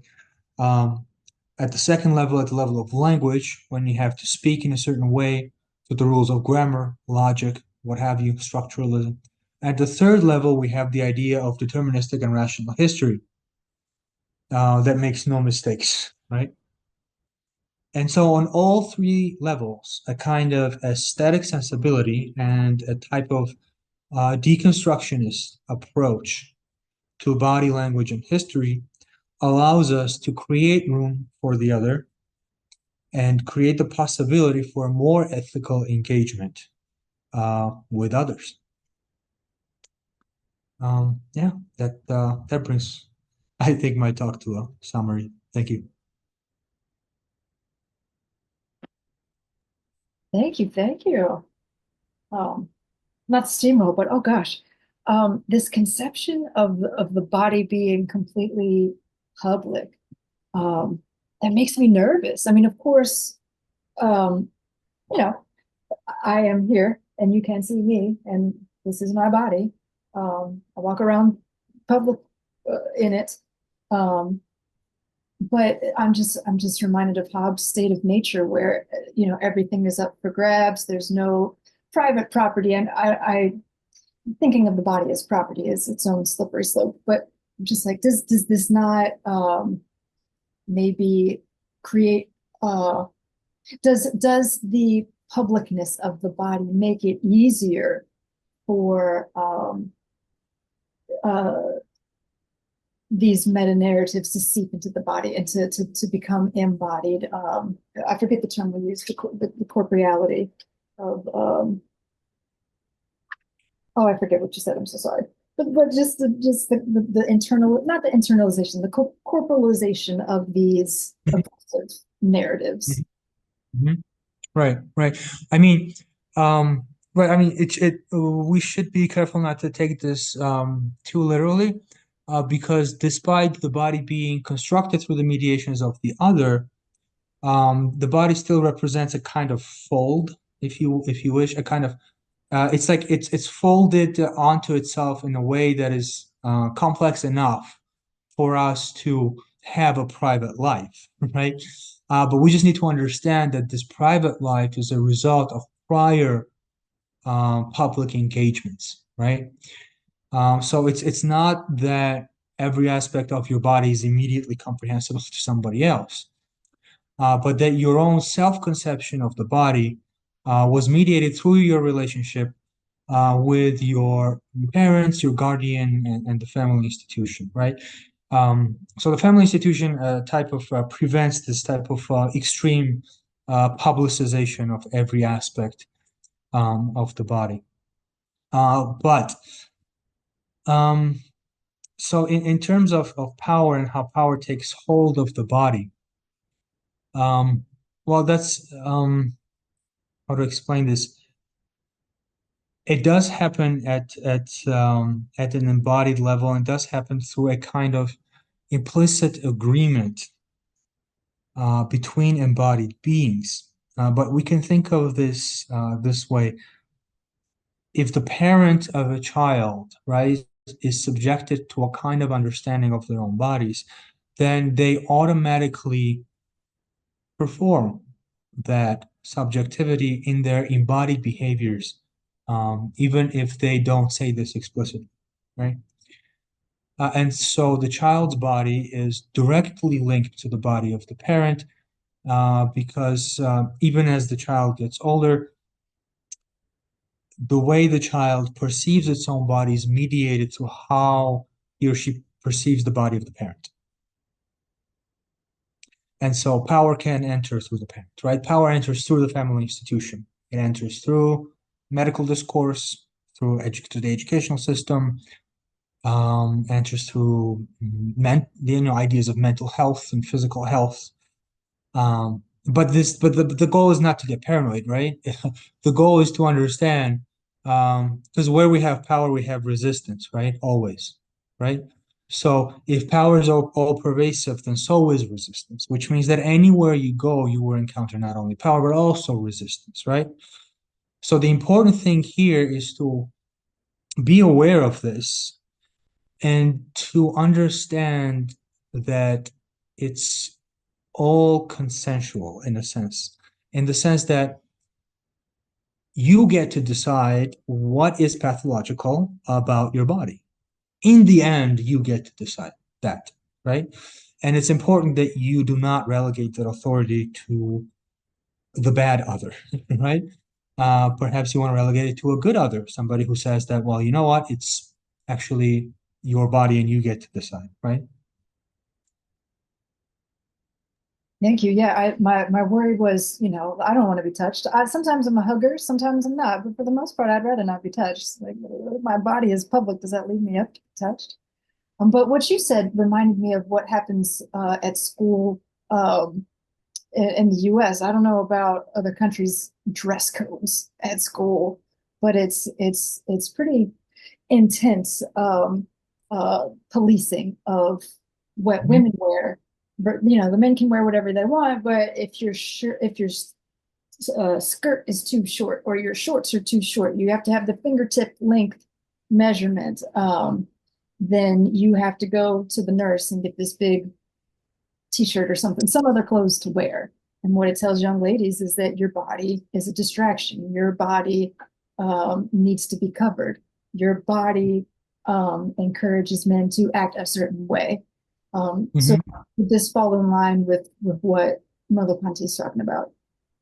Right. That's interesting, right?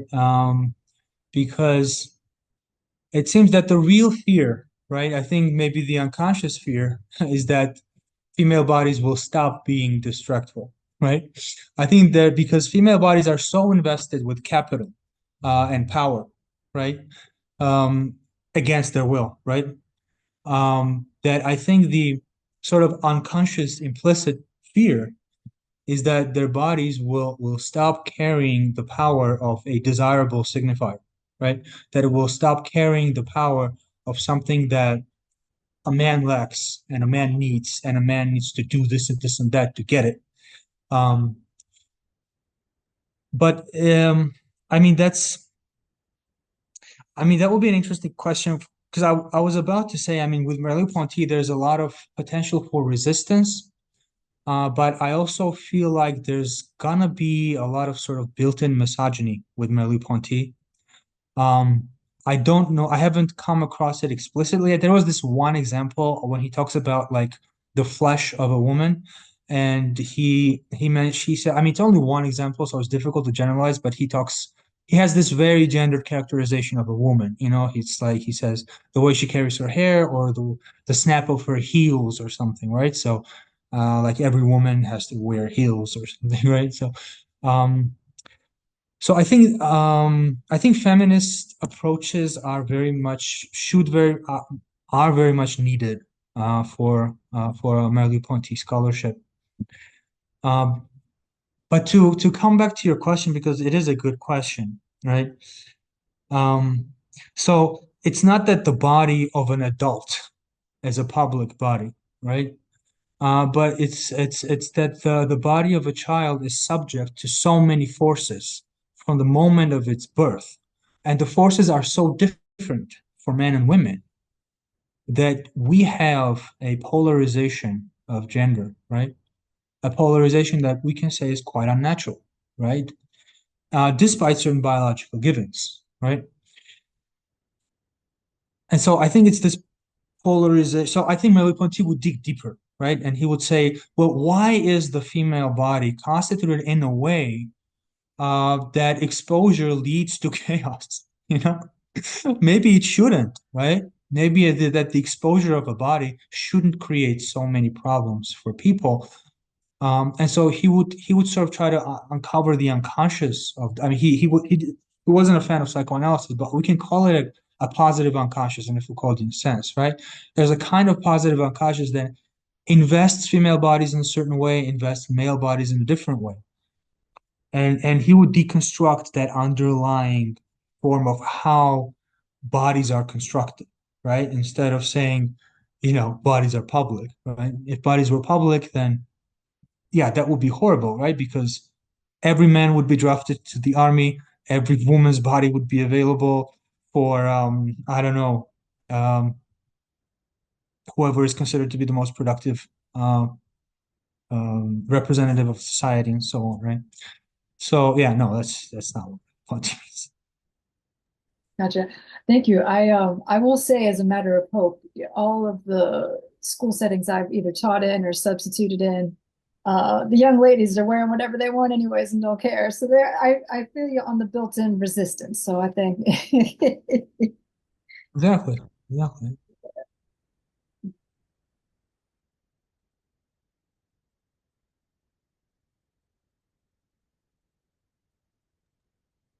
So this that we're talking about reminded me of Sarah Ahmed's critique of Merleau-Ponty, but I think it's also in sort of in Irigaray's critique of Merleau-Ponty, which is this, I don't know how you see it. It has been a while since I read Merleau-Ponty, but something that she says there is that when he talks about the notion of the flesh, to talk about this fundamental carnal interconnectivity in which we're embedded as corporeal, that he assumes too easily that there is this reversibility of the flesh, and that reversibility of the flesh is too fluid. And it's too fluid because he's assuming the position of a white man, European, etc., that can exist in the world in this very fluid, reversible way, and has not encountered as, for example, if you take Fanon's phenomenological work in Black Skin, White Mask, that point when that fluidity is interrupted and you are simply encountered in a world that tells you that you cannot, right? You cannot exist. And the world in itself is the negation of your existence. And that reversibility is not taken for granted. So I guess that I understand the point of Keli, of that worrying of existing in the world in a way that is so accessible, right? Like that my corporality is so accessible that that I am so vulnerable and I want to keep myself to myself, right? Because perhaps, and I talk as a woman, you exist in a world in a different way, in which you encounter yourself in the world all the time as being violently appropriated, and you don't want to exist in that fluidity with that other. That's what I'm trying to say. So what I'm trying to go towards is to what role then negativity could have in the notion of the flesh. Yeah, it has been a while since I read Merleau-Ponty, but yeah. Right. Yes, of course, we are equally faced with a forced fluidity, right? We can be faced with a forced dynamism of flesh, right? And I think Foucault would agree here, right? If you are forced to produce actively, right, a certain kind of flesh. I mean, it is I think we would be just drawing parallels between different forms of capturing, right? Different forms of capturing flesh. Because there's a way of capturing flesh which says that you're supposed to be more fluid, more dynamic, and more in contact with others. And there's a type of capturing that says you need to be isolated and you need to be separated, right? So I'd say it's a double-edged sword for sure, but I think it's all contextual. It's hyper contextual, right? Because especially if we're thinking about like this position of a white male. I think white males can be very privileged in terms of isolation, right? As well, right? Not just by coming into contact with the other, but also in refusing to bear responsibility for the other, right? In refusing to come into contact with the other, right? So yeah, I mean, I agree with you completely, and I think I think at this point, I think Merleau-Ponty's ontology does allow for these corrections. I don't think it necessarily would try to elude them.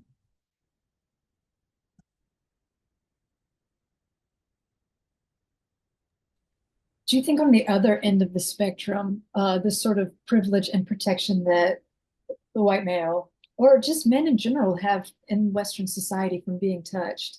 It's like men can't hug, men can't hold hands, you can't be sitting too close, that might be gay, or what have you. And then so I forget the study that was done, but in cultures where men are it's promoted that you have a community that you hug and that you're not That's Georgia. like they That's live, Georgia. then those men live longer than in societies where you're hyper vigilant and you're independent and you work and you're serious, and then the only emotions you're allowed to express are anger or what a happiness, I guess, or neutralness. Do you think that hyperfluidity can affect men in a bad way too, with not being touched?